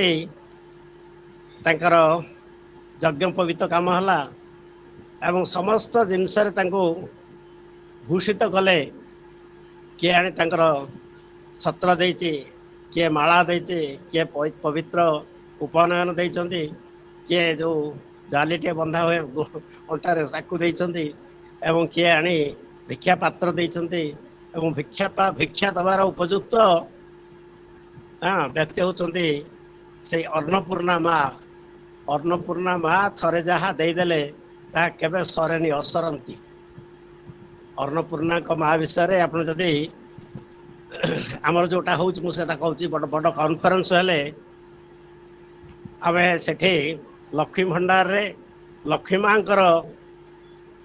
मूर्ति माने चित्र स्थापन करी पूजा करूँ एवं आउ गोटे जगार अन्नपूर्णा माँ भगवान शिव तांको भिक्षा मागुथे एवं अन्नपूर्णा माँ भिक्षा दौथे यही कथा दिया हुए जे अन्नपूर्णा माँ जो उपस्थित थे केते हजार हजार लोक आसिले सी केबे हेले हंडा खाली हम ना से चली एटा हूँ अन्नपूर्णा माँ कथा गोटे कथा कहवा मन ना सी मन समय ना शिव विवाह बेले मत से कथा घटी शिवंकर विवाह सरला बेले जो बर कन्या बसती खावाई से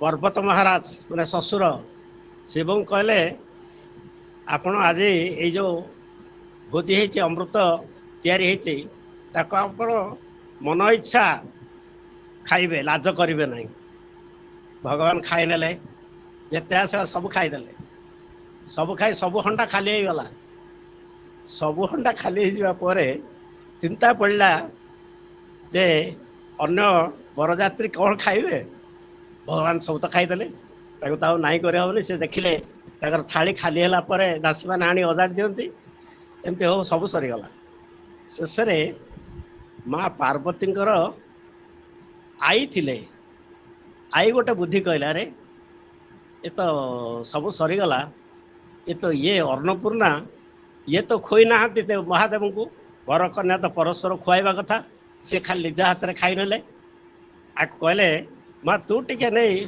महादेव को खोईदे अन्नपूर्णा जमती टे खोई महादेव को तर पेट पूरी गला आउ कहले ना आउ किसी दरकार ना सेपटे हंडा सब खाली थिला माँ गल जो अमृत दृष्टि पकईदे सब हंडा भर्ती गला समस्त जो चिंता थिला से चिंता सब गला तेणु अन्नपूर्णा माँ भिक्षा हूँ एमती गोटे जिनस जे से केबे आउ सरब ना असरती तेणु आप भोजी कले अन्नपूर्णा माँ एवं ये भगवान शिवंकर मूर्ति रखी से भोग केबे नियंट हेनी सब बड़का हेले ये तो सरलानी आगु ये आ गोटे कथा आसिले भगवान दौड़ी कहीं दौड़ी आसना यज्ञ शेष है यज्ञ यदि शेष हो यज्ञर फल बलि पाई सांगे सांगे से स्वर्ग को पलैब बोली दौड़ी आसिले यज्ञ कम बाकी अच्छी से समय दान मागिले दान मागी ना बलि स्वेच्छा आपण ब्राह्मण आसिले कौन मागे आसते आप कहतु कौन देते तीन पाद जमी मागी बलि आहरी मागे कहते हाँ गोटे जगार अच्छी तुम्हार बुद्धि अटे सान तेणु मागिल अल्प दान ତୁମ୍ଭ କର୍ମରେ ଅଛି ଯାହା ଅନ୍ୟଥା କେ କରିବ ତାହା। ଏଇଭଳିଆ ସେ ଭାଗବତର ଗୋଟେ ପୁରୁଣା ଭାଗବତ ଗୋଟେ ସେଇଟା ଏଇଟା ଥିଲା। ହେଲେ ଆପଣ ମୋତେ ଅଳ୍ପ ମାଗିଲେ ତମ ଭାଗ୍ୟରେ ଯାହା ଅଛି ସେତିକି ଆଜ୍ଞା ନେବ ଆଉ କ'ଣ କରିବ। ମୁଁ ଆଉ କିନ୍ତୁ ମୁଁ ଚାହୁଁଛି ଯାହା ମାଗିଲେ ଦେବା ପାଇଁ। କିନ୍ତୁ ପଛେ ସେ ଜାଣିପାରିନଥିଲେ ଭଗବାନ ବୋଲି। ଯେତେବେଳେ ତାଙ୍କର ପ୍ରଥମ ପାଦ ସମ୍ପୂର୍ଣ୍ଣ ହେଇଗଲା ପୃଥିବୀ, ଦ୍ୱିତୀୟ ପାଦ ଆକାଶ, ତୃତୀୟ ପାଦ ପାଇଁ ଅପେକ୍ଷା କରିଛନ୍ତି, ବଳି ଅପେକ୍ଷା କରିଛନ୍ତି, ଭଗବାନ ବି ଅପେକ୍ଷା କରିଛନ୍ତି।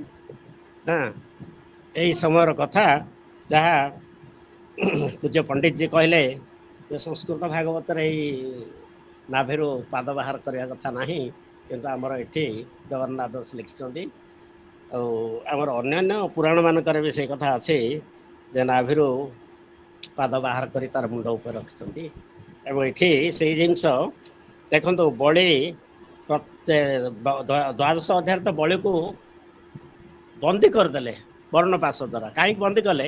ଯେତେବେଳେ ଅସୁରମାନେ ଆସିଲେ ସମସ୍ତଙ୍କୁ ଆକ୍ରମଣ କଲେ, ସମସ୍ତେ ଭାବିଲେ ବଳି ମଧ୍ୟ ତାଙ୍କ ସହିତ ମିଶି ଯଦି ଯୁଦ୍ଧ କରିବ ଆଉ ଏଠି ଗୋଟେ ଅପ୍ରାସଙ୍ଗିକ କଥା ହବ, ବଳି ଯୁଦ୍ଧ କଲେ କାଳେ ସେମାନେ ଜିଣି ଯାଇପାରନ୍ତି ବା କିଛି ଗୋଟେ ସନ୍ଦେହ କରି ଭଗବାନ କହିଲେ ବଳିକୁ ବାନ୍ଧି ଦେବା ପାଇଁ, ନହେଲେ ବଳିକୁ ବାନ୍ଧିବାର କୌଣସି କାରଣ ନଥିଲା।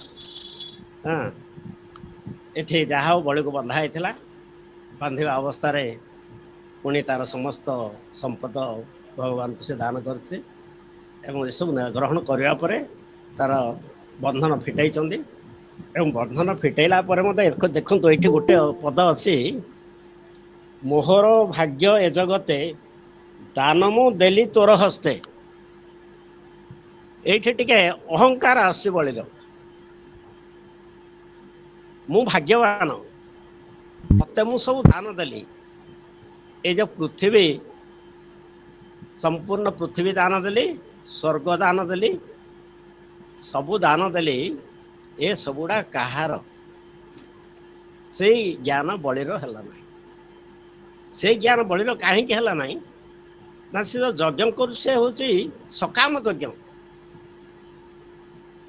ଆମର ଯଜ୍ଞ ଯୋଉ ହଉଛି ତିନି ପ୍ରକାର, ସାତ୍ଵିକ, ରାଜସିକ ଆଉ ତାମସିକ। ତାମସିକ ଯଜ୍ଞ ସାଧାରଣତଃ ଅସୁର ମାନେ କରନ୍ତି, କିନ୍ତୁ ବଳି ଏଇଠି ରଜା ହିସାବରେ ରାଜସିକ ଯଜ୍ଞ କରୁଥିଲା, ସକାମ ଯଜ୍ଞ। ଏବଂ ସାତ୍ଵିକଟା ମଧ୍ୟ ସକାମ ଯଜ୍ଞ। କାହିଁ ଭଗବାନ ଗୀତାରେ କହିଲେ ତ୍ରୈଗୁଣ୍ୟ ବିଷୟ ବେଦା ନୈସ୍ତ୍ରଗୁଣ୍ୟ ଭବାର୍ଜୁନ। ତିନି ଗୁଣରୁ ଅତୀତ ହେଲେ ହିଁ ସେ କାମ ତ୍ରିଗୁଣାତୀତ ହବ। କିନ୍ତୁ ଏଠି ସକାମ ଯଜ୍ଞ ସେ କରୁଥିଲା। ସେ ନିଜକୁ ଭାବୁଥିଲା ମୁଁ କର୍ତ୍ତା, ମୁଁ ଯଜ୍ଞର କର୍ତ୍ତା ଏବଂ ଫଳର ଭୋକ୍ତା ମଧ୍ୟ ମୁଁ ହେବି। କାହିଁ ଯେ ଯଜ୍ଞ କରୁଥିଲା ଇନ୍ଦ୍ରପଦ ପାଇବ, ସେଥିପାଇଁ କର୍ତ୍ତା ଭୋକ୍ତା ଦିଟା ଯାକ ଭାବ ତା ପାଖରେ ଅଛି। ଏଣୁ ତା ପାଖରେ ଆସିଲା ଯେ ମୁଁ ଦାନ ଦେଲି, ମୁଁ ଦାନ ଦେଲି। ଆରେ ସମଗ୍ର ପୃଥିବୀ ଯୋଉ ଦାନ ଦେଲି ସେଟା କାହାର ସମ୍ପତ୍ତି? ତୋର କିଛି ନାହିଁ ଏଠି। ଯେ ଏଠି କହୁଛି ଏସବୁ ସମ୍ପତ୍ତି ମୁଁ ଦେଲି, ସେ ମୂର୍ଖ। ଆମର ଭାଗବତର ଆଉ ଗୋଟେ ଜାଗାରେ ଅଛି, ଦେଲେ ତ ଦୟା ଧର୍ମ ନାହିଁ, ନଦେଲେ ନରକ ପଡ଼େ। ମାନେ ଯିଏ ଦବ ନାହିଁ ତାର କିଛି ଦୟା ଧର୍ମ ନାହିଁ। କାହିଁ ତାର ତ କିଛି ଜିନିଷ ନାହିଁ। ଯେମିତି ଭଗବାନଙ୍କୁ ଭକ୍ତ କହୁଛି କି ଦେ ପୂଜିବି ଯାହା ମୁଁ ଦେଖୁଛି, ସବୁ ତୁମ୍ଭରି ପ୍ରସାଦ, ଯାହା ପ୍ରସାଦ ତାଙ୍କୁ ଅର୍ପିଲେ ଦେବ ସେନା ଅପରାଧ। ବିଶ୍ୱ ଜୀବନ ହେ ତୁମ୍ଭଙ୍କୁ କରୁଣା ସିନ୍ଧୁ, ବୋଲିବାକୁ ମନ ବଳୁ ନାହିଁ ଯେଣୁ, ବୋଲିବାକୁ ମନ ବଳୁ ନାହିଁ ଯେଣୁ, ସିନ୍ଧୁ ତବ କୃପା ବିନ୍ଦୁ, ବିଶ୍ୱ ଜୀବନ ହେ ତୁମ୍ଭଙ୍କୁ କରୁଣା ସିନ୍ଧୁ। ଏଣୁ ଦେଖନ୍ତୁ ଏଠି ସେ କହିଲା ମୋହର ଦାନ ମୁଁ ଦେଲି ତୋତେ, ମୋର ତୋର ହସ୍ତେ। ମାନେ ଏଠି ଯୋଉମାନେ ସକାମ କର୍ମୀ, ସବୁ କାମ ସେମାନଙ୍କର ସକାମ, କର୍ମର ଫଳ ସେମାନେ ଭୋଗ କରନ୍ତି। ତେଣୁ ସେମାନେ କହିବେ ମୋର ଜିନିଷ। ସେ ଯଦି भगवान चाहूले बलि को जे निष्काम भाव निष्काम कर्म करने जे तार उद्धार करने बलि तो ये यज्ञ करुला केवल स्वर्ग पर्यंत जीव आठू ऊपर को जीवाई तार इच्छा नाला ताठू ऊपर को जी भगवान को पदारविंदे मु लीन हेबी यही इच्छा बलिर नाला तार स्वर्ग पाइबार इच्छा कहीदे कौन ना ये कहते जो पठेले जो जगह को जो सुतलपुर को कहले से सुतलपुर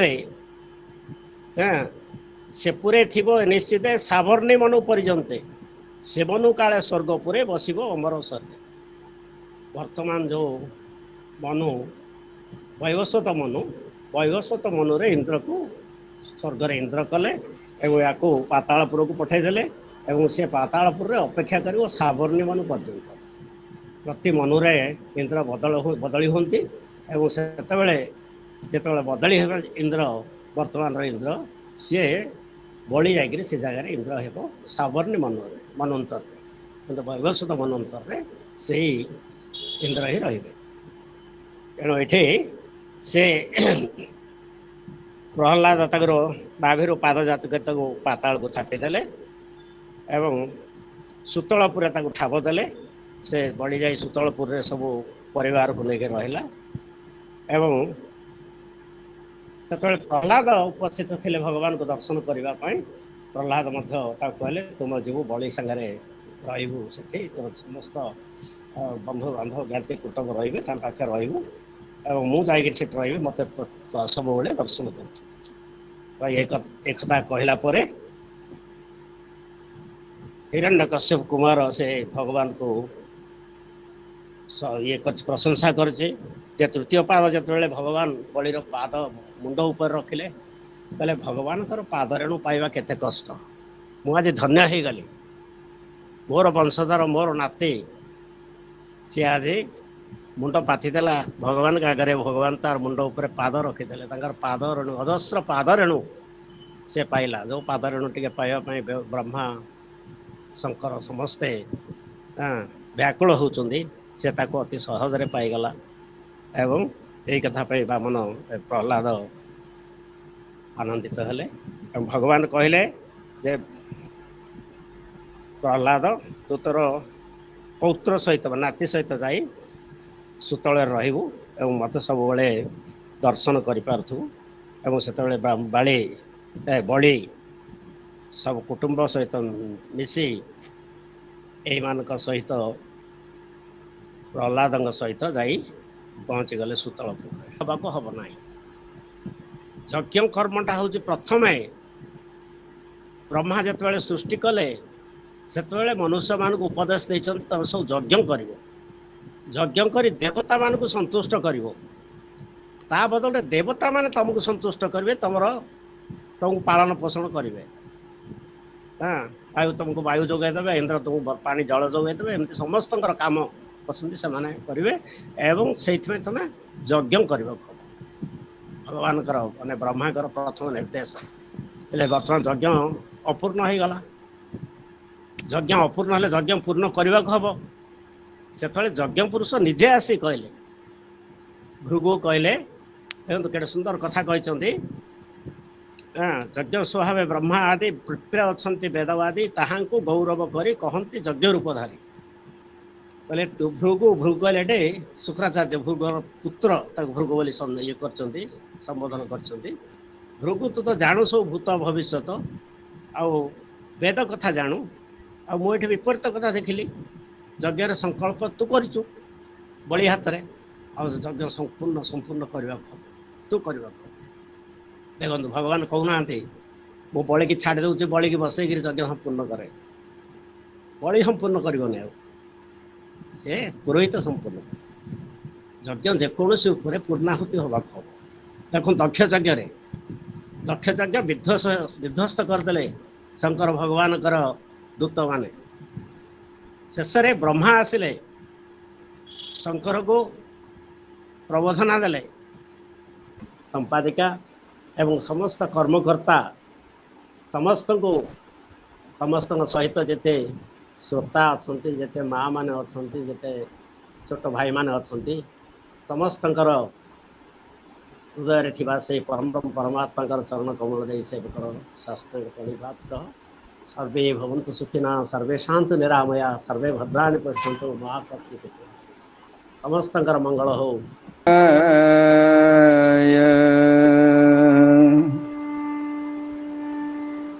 ओम नमः भगवते पुरुषोत्तमाय।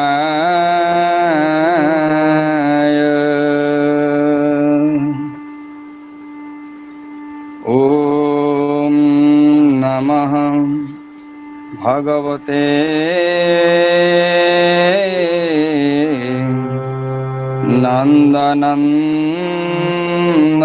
नंदनंदनाय।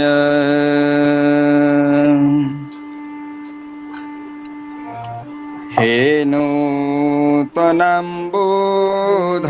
चारुमूर्ते हे कुन्ती पंचतनया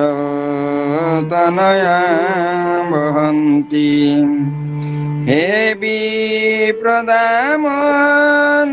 मुक्तिदाता हे विप्रदामोदर मुक्तिदाता निराश्रयं मं जगदीश रक्ष निराश्रयं मं जगदीश रक्ष निराश्रयं मं जगदीश रक्ष क्षीराब्धिजावल्लभ वासुदेव ब्रह्माण्डकारी प्रणतं भुजर्क हे द्रौपदी दुःख समीर सर्प हे द्रौपदी दुःख समीर सर्प निराश्रयं मं जगदीश रक्ष निराश्रयं मं जगदीश रक्ष निराश्रयं मं जगदीश रक्ष महाप्रभु कंसदशानरारी तापत्रयतापि तत्सीतरश्मि अनाथ बंधु करुणैक सिंधु अनाथ बंधु करुणैक सिंधु निराश्रयं मं जगदीश रक्ष निराश्रयं मं जगदीश रक्ष निराश्रयं मं जगदीश रक्ष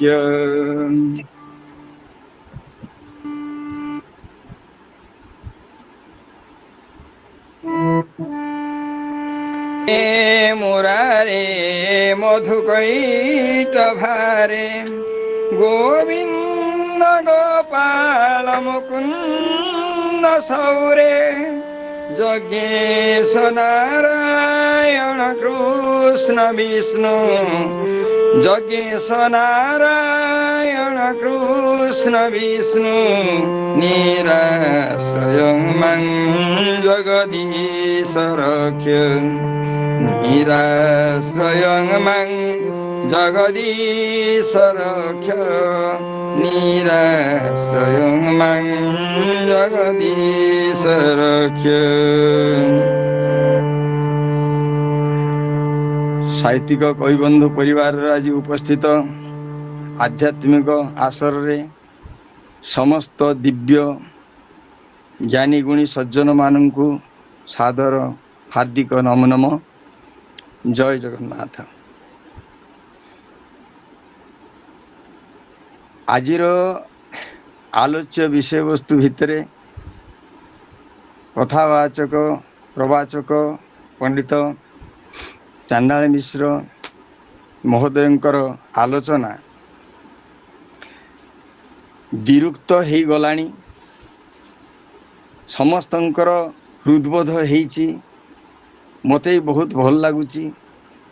शुभेच्छा वार्तार नामक मात्र शुभेच्छा 3टा अक्षर केवल लगुच आउ अधिक तो सेठी किसी कही हेनी कारण जहाँ जहाँ आलोचना होगला बाकी जहाँ थिला पुणी गोपाल महाबाबू द्वारा सी पुणी पिंजा पिंजी होगला।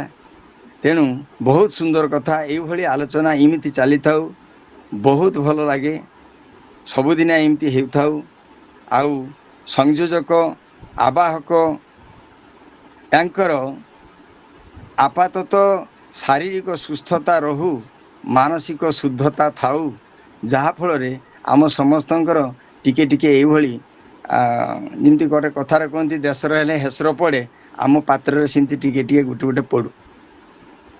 वास्तविक जेते बेले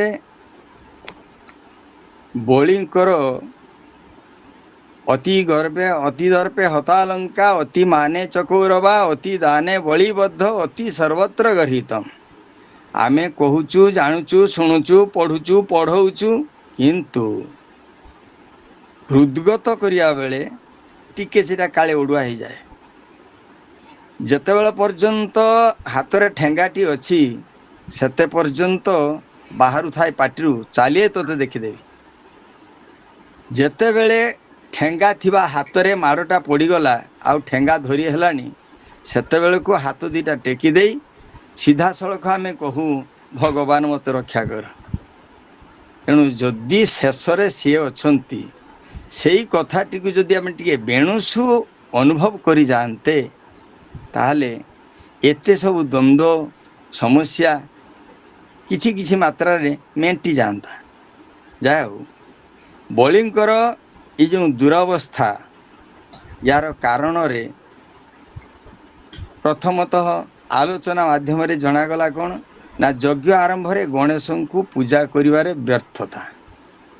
वास्तविक जेकोसी क्षेत्र रे पूजा करने को गले अग्र पूज्य अग्रगण्य गणेशंकर पूजाटी निहाती हुए एटा समस्ते जानिबा कथा किंतु दाम्भिके इच्छन्ति हस्ते धरिबाकू समस्तंक भाग्य डरी निज भाग्य डरी काल हाते बंधा पकांती हेले पासरी। सेते बेले जीए जेतेबेले निजर दाम्भिकता को पोषण करने को चेष्टा करे से कहीं बा बुझिबो एई भली सत युक्ति गुडी जाऊ जेतेबेले बलिंकर एई जो अवस्था हैला सबू दियानिया सरिला जाई पहुँचिले ए जगते दान मु देली तोर हस्ते मोर भाग्य मु दे देली दान आउ कई दे पारिबे ना मोर थिला बोली देली ना इडे गर्व गर्व गंजन नरहरी ए गर्व न रहे कहारी। तेणु एभली गर्व करू करू कौन सी प्रकार जहाँ भी हो सी जेतेबेले ए ठाकुरंकर भगवानंकर सान्निध्य लाभ करिसंती तांकर पदस्पर्श हेची सेतेबेले तांकर ए दुष्कृति कमी जाइची सुकृतिर प्राधान्य आसीची जहा फल रे से निजे पुणी प्रार्थना करुचंती भगवानंको जगन्नाथंक ए प्रसाद भले न लभे ब्रह्मा शिव कमला वक्ष स्थले बसे कटाक्षे जन दुख नासे सर्वदा सिम शशि सर्वदा समीपे वसन्ति प्रसाद लभि न पारन्ति जे पाद पद्म रेणु आसे जोगिए जोग साधी प्रासे। ଯେତେ ପ୍ରକାରର ଯୋଗ ସାଧନାର ମାର୍ଗ ଅଛି ସବୁ ଯୋଗ ସାଧନାରେ କେବଳ ସେଇ ଗୋଟିଏ ମାତ୍ର ଲକ୍ଷ୍ୟ ଥାଏ, ସେଇ ଭଗବାନଙ୍କର ଚରଣାମ୍ବୁଜକୁ କେମିତି ମୁଁ ପାଇବି। ଏଇଭଳି ଯୋଗ ସାଧନାରେ ସମସ୍ତେ ଅଷ୍ଟାଙ୍ଗ ଯୋଗ ଇତ୍ୟାଦି ସବୁଥିରେ ମାତି ଯାଇଥାନ୍ତି ସିନା, କିନ୍ତୁ ବଳି କରି ଭାବନା ଯେ ମୋର ସେଇଭଳି ଯୋଗ ସାଧନା କିଛି ନଥିଲେ ମଧ୍ୟ ମୁଁ ଆଜି ପାଇପାରିଛି, ଏଇଟା ହେଉଛି ମୋର ଗର୍ବ ଗୌରବର ବିଷୟ। ତଥାପି ଶେଷ ପର୍ଯ୍ୟନ୍ତ ସେ ଗୌରବକୁ ଛାଡ଼ି ପାରିନାହାନ୍ତି, ନିଜେ ନିଜକୁ ଗୌରବାନ୍ୱିତ ହେବା ପାଇଁ ବେଶ ଚେଷ୍ଟା କରିଛନ୍ତି।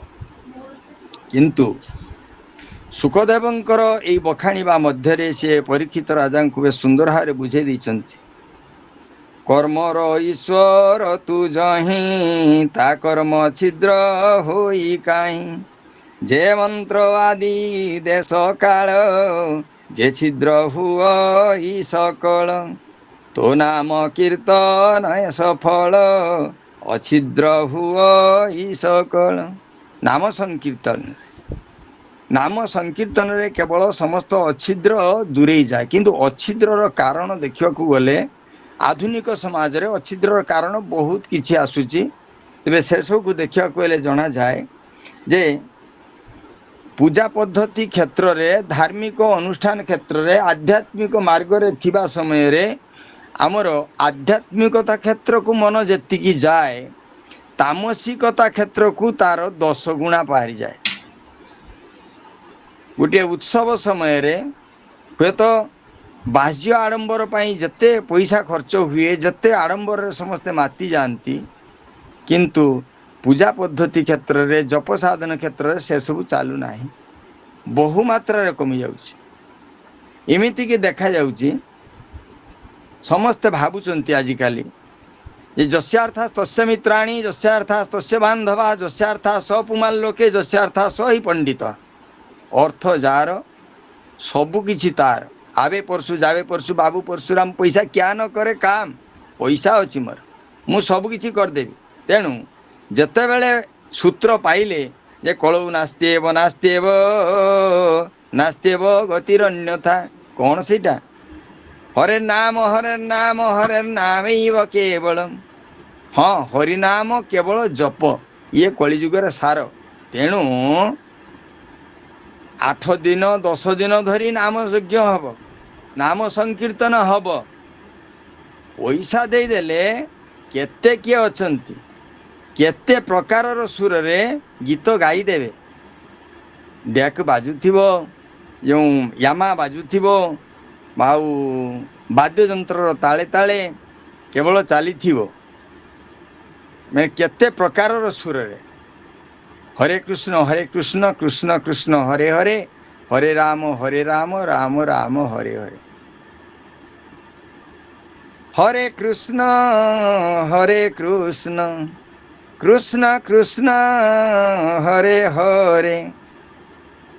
ये जो सुर, ये स्वर को शुणिया मात्रे जना पड़े ये स्वरर स्थिति केउठी, कहा पाई ये स्वर सृष्टि होइतिला। जहाँ भी हो तथापि समय अवश्य आज भागवतर पृष्ठारू टिके बंची, से हिसाब रे ताके देखिया कथा जे भगवानंकर कीर्ति को जदि गणिबा पाई आमे चेष्टा करिबा, बाली रेणु भी सही संख्यार हो पारिबो नाही। किंतु केतेक कहंती जे बाली रेणु गणी दे हबो, भगवानंकर एई कीर्ति को गणी हबो नाही। जाहाकू उल्लेख करी ए दीनकृष्ण दास लिखिजंती, के गणी पारिब आकाश तारा, के गणी पारिब बरसा धारा, के गणी पारिब सिंधु लहरी, के पारिब बाल इंदु को धरी, के अबापारे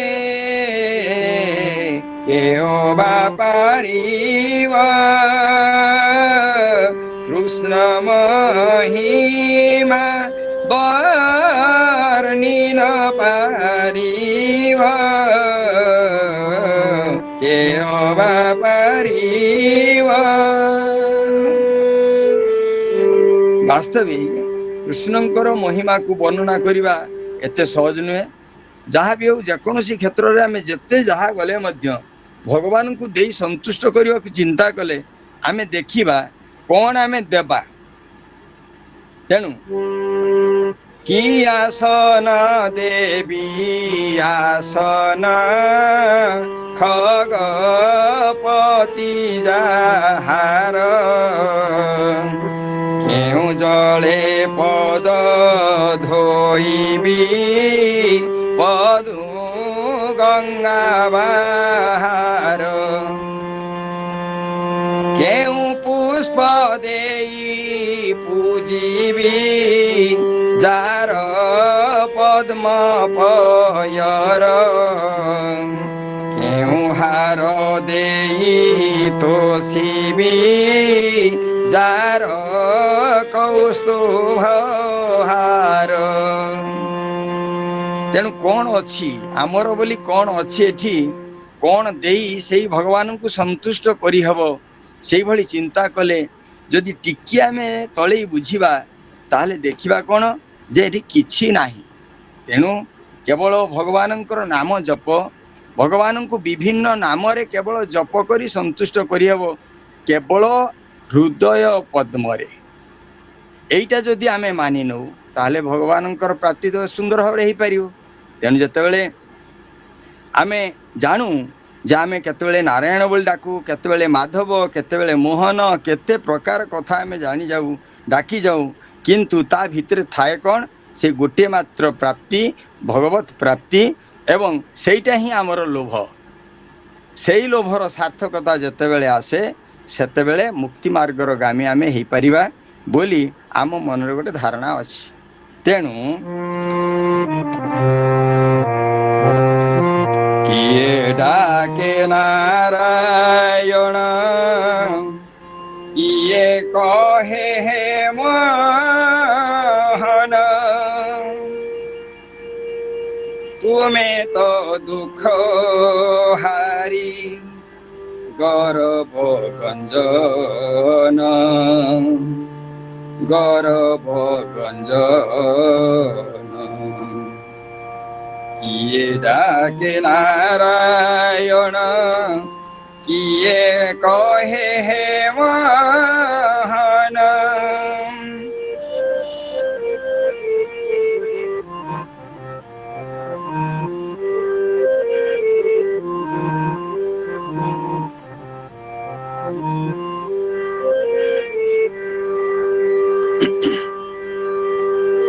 ମଣିଷ ନୁହେଁ ମୁଁ ତୁମରି ଖେଳନା, ଖେଳିଲେ ତୁମେ କି କରିବି ମୁଁ ମନା,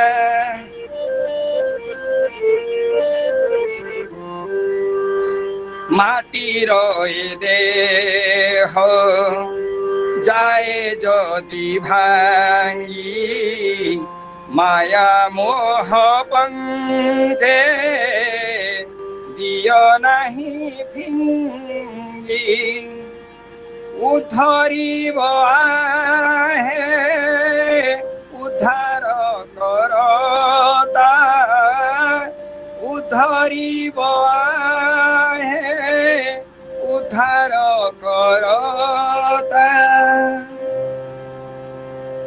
ଏତିକି ମୋ ନିବେଦନ, ଏତିକି ମୋ ନିବେଦନ।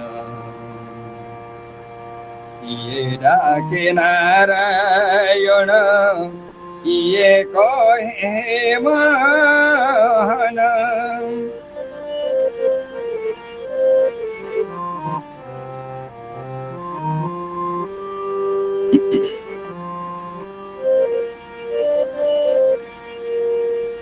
जीवन नुहे तो गंजना से खाली आजी अछि पुणी नहीं तो से काली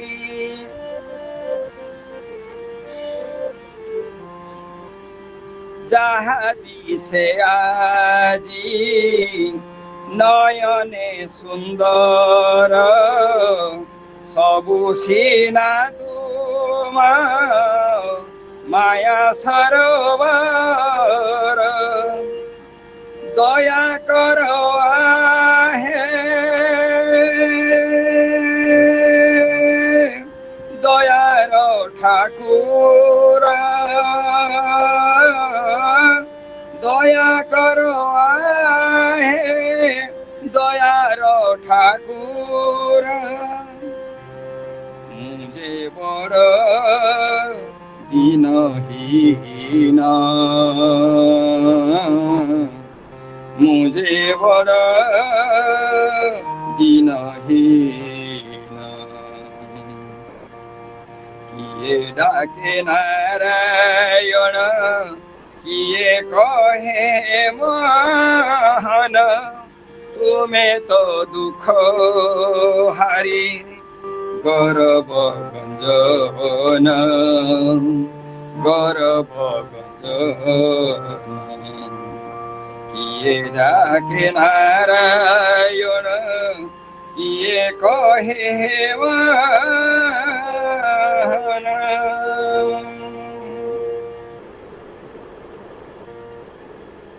नारायण डाकरे हो मोहन डाकरे हो भक्ति टिके से थाऊ एठी शेष इच्छा ए भक्ति माध्यम आमे निश्चित भाव से एक आध्यात्मिक क्षेत्र में पहुँचार आशा नहीं आजिर भली साहित्यिक कविबंधु परिवार भली आध्यात्मिक चैनल मानकरे जोगदे आपाततः निजर आध्यात्मिकता को सक्रिय करने संगे संगे पार्श्ववर्ती अन्य मानक टिके प्रभाव पकेले समाजर निश्चित किछि उन्नति साधित हब यही आशारे आजिर प्रवाचक उभय प्रवाचक को शुभेच्छा जनाई कृतज्ञता ज्ञापन करी हार्दिक अभिनंदन सहित मुंड नुआ प्रणामटिए जनाई उपस्थित आसर रे थिबा समस्त आध्यात्मिकवादी आत्मीय को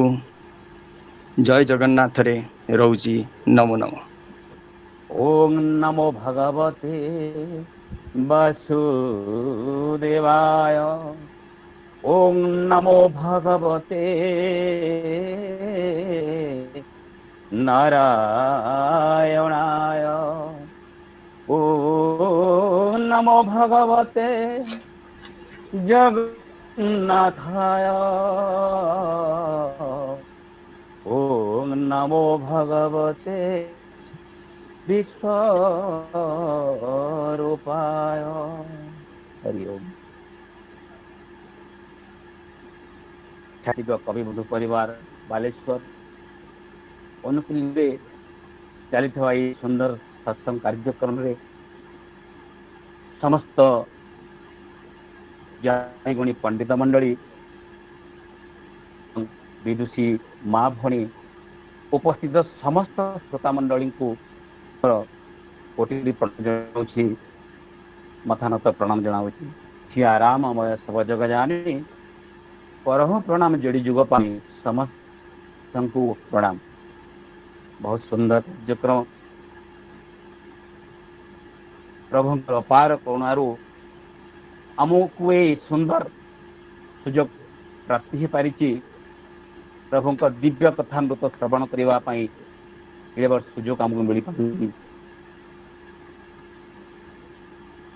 कथारे जार श्रद्धा ताकू न लगे भव बाधा सत को सत जिते बेल पर्यंत आम जदि हरिकथारे बसी थे कौन सी बाधा विघ्न केवे पार ना ये सत्य कथा दीर्घ समय धरी आम ये बसी हरिनाम श्रवण करुच्छे कौन प्रकार मन भितर कौन प्रकार भावना जात हो पारे एपरी शक्ति अच्छी हरिकथार जहाँ भी हो बहुत सुंदर मो छाती भगवंत परिवार उद्योगकर्ता समस्त मो पदे कहवाक चाहूँगी मुख्यतः आमर संपादिका संचालिका परिचालिका प्रणति महापात्र महाशया तांकर उद्यम बल एड़े बड़ सुंदर कार्यक्रम करि पारिछन्ते एवं समस्त को स्नेह डोरे बांधे एड़े सुंदर भाव रे कार्यक्रम चली बहुत सुंदर भाव रे केड़े बड़ ज्ञानी गुणी नामी नामी पंडित मंडली आसी तांकर श्रीमुखरु हरि कथा आमको शुणुछन्ति एवं से दिव्य कथा शुणी आम समस्ते धन्य हो जाउछि। बहुत सुंदर कथा मनुष्य जन्म रे लाभ जीवे गोविंदे हेब भाव जेबे गोविंदे भाव नाही कि लाभ नर देह पाई आम समस्ते धन्य हो जाइए निहाती भाव रे एणु क्षणे निमिषे लबेले से जे बसे साधु जन पासे क्षणे चिंतई विष्णु भाव ताहाकू बोली निधि लाभ एडो एडे सुंदर निधि लाभ एडे मूल्यवान संपत्ति आमको मिलुची जोटा कि ताहा कौन पदार्थ रे कल्पना कर नहीं बसिक आम हरि कथा श्रवण करुछि जोटा आमको मिल पारिछि मिलुछि ताहा कौन धन संपत्ति रे कल्पना कर नहीं एणु बहुत आम समस्ते भाग्यवान समस्ते भाग्यशाली जे एड़े बड़ सुवर्ण सुजोग आमको मिल पारिछि कारण प्रभुंकर आशीर्वाद नहिले एपरि सुजोग प्राप्ति ही पारे नहीं से प्रभुंकर आशीर्वाद प्रभुंकर डोरी लागिछि बोली सबु बाधा विघ्न सबु काम धाम सब छाड़िकी आम समस्ते माति जाइए कार्यक्रम एवं दीर्घ समय धरी हरि कथारे समस्ते माति जाइए इच्छा लगुच आउ किछि समय चलता कि कारण हरि अनंत हरि कथा अनंता कहि सुनए बहु विधि सब संता जिते सुनि जिते गाउतिले जिते कहउतिले आहुरी होताए बहुत सुंदर कथा तो होगी बहुत कहवा पाए किंतु आम पाखे समय नहीं समय अतिक्रांत है मत जो दायित्व मिली सेटा तोड़ाइबा मु चेष्टा करुच्ची मु भाग्यवान जे एडे बड़ कार्यक्रम मते शेष जो समस्त जोटा कि धन्यवाद पर्व सेटा तोड़ाई मु निजको गर्वित मन करुच्ची आसंतु से धन्यवाद पर्व आरंभ करिबा यह कार्यक्रम सभापति महोदय देवेंद्र कुमार नायक एवं परिचालिका संचालिका संपादिका प्रणति महापात्र महाशया अनुकूल ये कार्यक्रम सुंदर भाव में परिचालित होउछि। आजिकार कथाव्यास पंडित चांडाल मिश्र महोदय बहुत सुंदर भाव में अति सुंदर आलोचना अति मनमुग्धकर सुंदर तांकर गायन शैली अति सरल भाषा वर्णना करिसंती चमत्कार भाव में बहुत समस्त मन छुआ हो पारी बहुत सुंदर लगी जहाँ भी हो एणु तांको समस्त बहुत बहुत साधुवाद बहुत बहुत धन्यवाद जनाऊँ एवं वेदांत आचार्य श्रीमान गोपाल कृष्ण पंडा महाभाग अति सुंदर भाव में आमको जो केते पद कथा शुणी बहुत सुंदर लगी अन्नपूर्णा माँ विषय सुंदर भाव में व्याख्या आविर्भाव एपरि सुंदर भाव में जो कथा शुणी बहुत बहुत सुंदर एणु तांकु भी ये अधम मुहरे धन्यवाद देवा तो ठीक लगुनि तांको बहुत बहुत कृतज्ञता जनाऊँगी